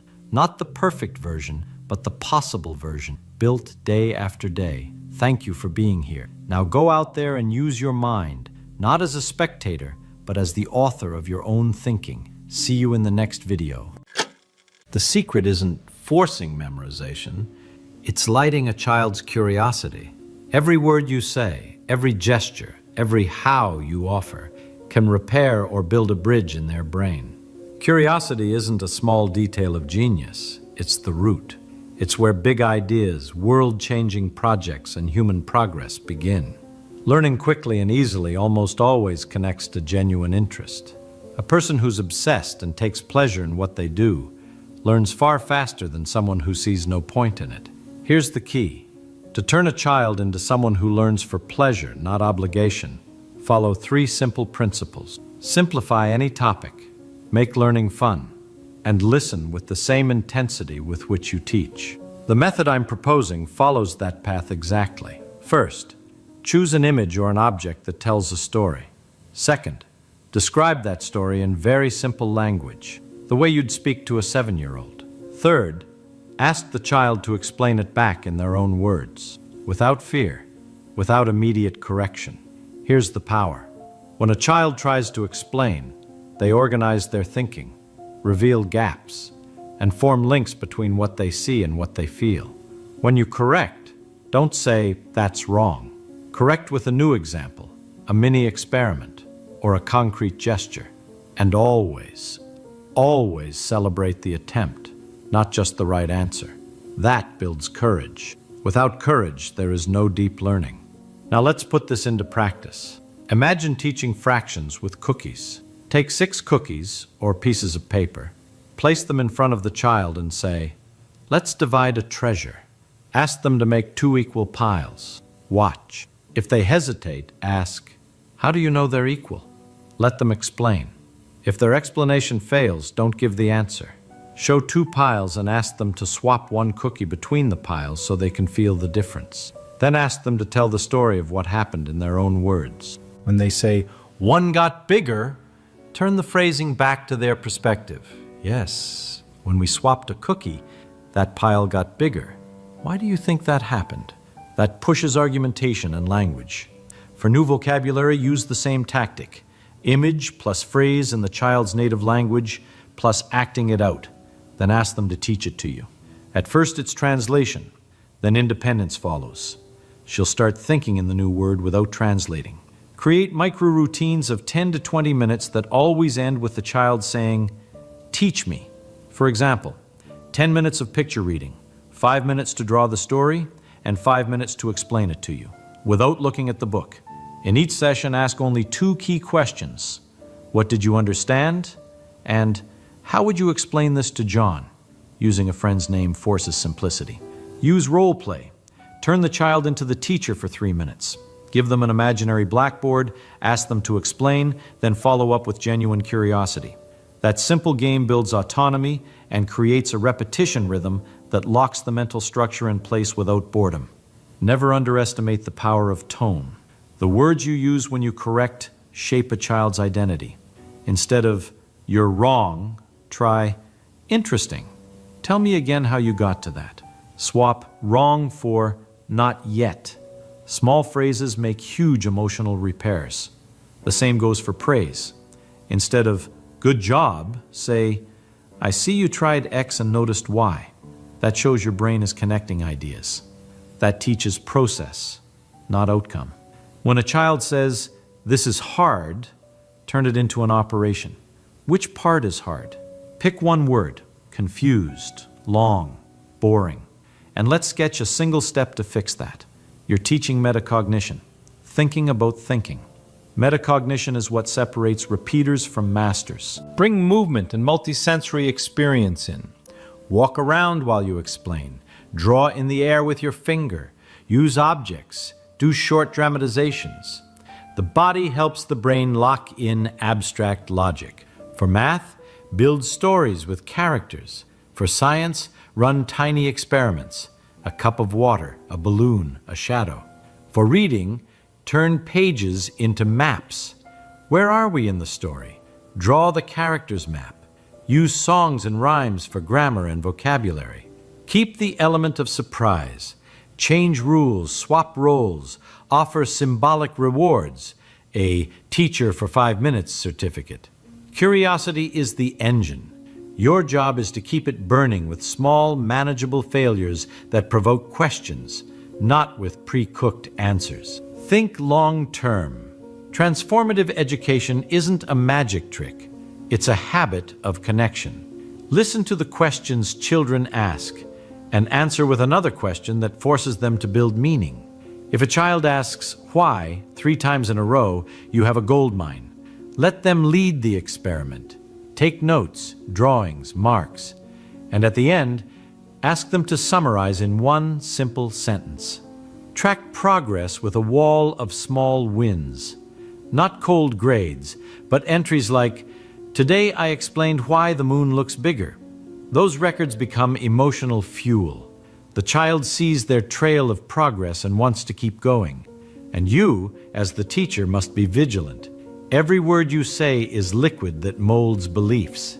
Finally, be radically present. Teaching well requires listening, eye to eye, distraction-free, with questions that provoke thinking. When the child explains, don't finish their sentences. Wait through the silence. That's where the brain knits connections. When they fail, turn the mistake into a stage for inquiry. Interesting. Shall we test hypothesis X? Be a partner in discovery, not a judge. Remember, there are incredible ways to teach that turn disinterest into passion. The Feynman technique applied to a child is simple. Choose what to teach, simplify it, ask the child to teach it back, identify where they stumble, and repeat with a new example. If you do this every day with joy and attention, there's a real chance they'll become interested in anything. Start today. Take their hand, point at an object and say, "Teach me this." You might be opening the door to an extraordinary future. When a child says, "I don't want to," pause for a second and treat it as a clue, not a challenge. Say in a calm, curious voice, "I hear you. Tell me why you don't want to do this right now." Validating isn't giving in. It opens the door to conversation. Resistance is almost always fear, tiredness, or the feeling that the task is impossible. Instead of pushing, offer a reduction. Just 2 minutes. Then you decide. The 2-minute rule works like magic. It lowers the barrier and creates a real chance for engagement. If they say, "It's boring," don't argue. Make a practical change. Offer 2 controlled options. Do you want to draw this or teach it to someone? And always pick the option that preserves learning. Autonomy reduces resistance. Another immediate tactic. Turn the activity into a quick experiment.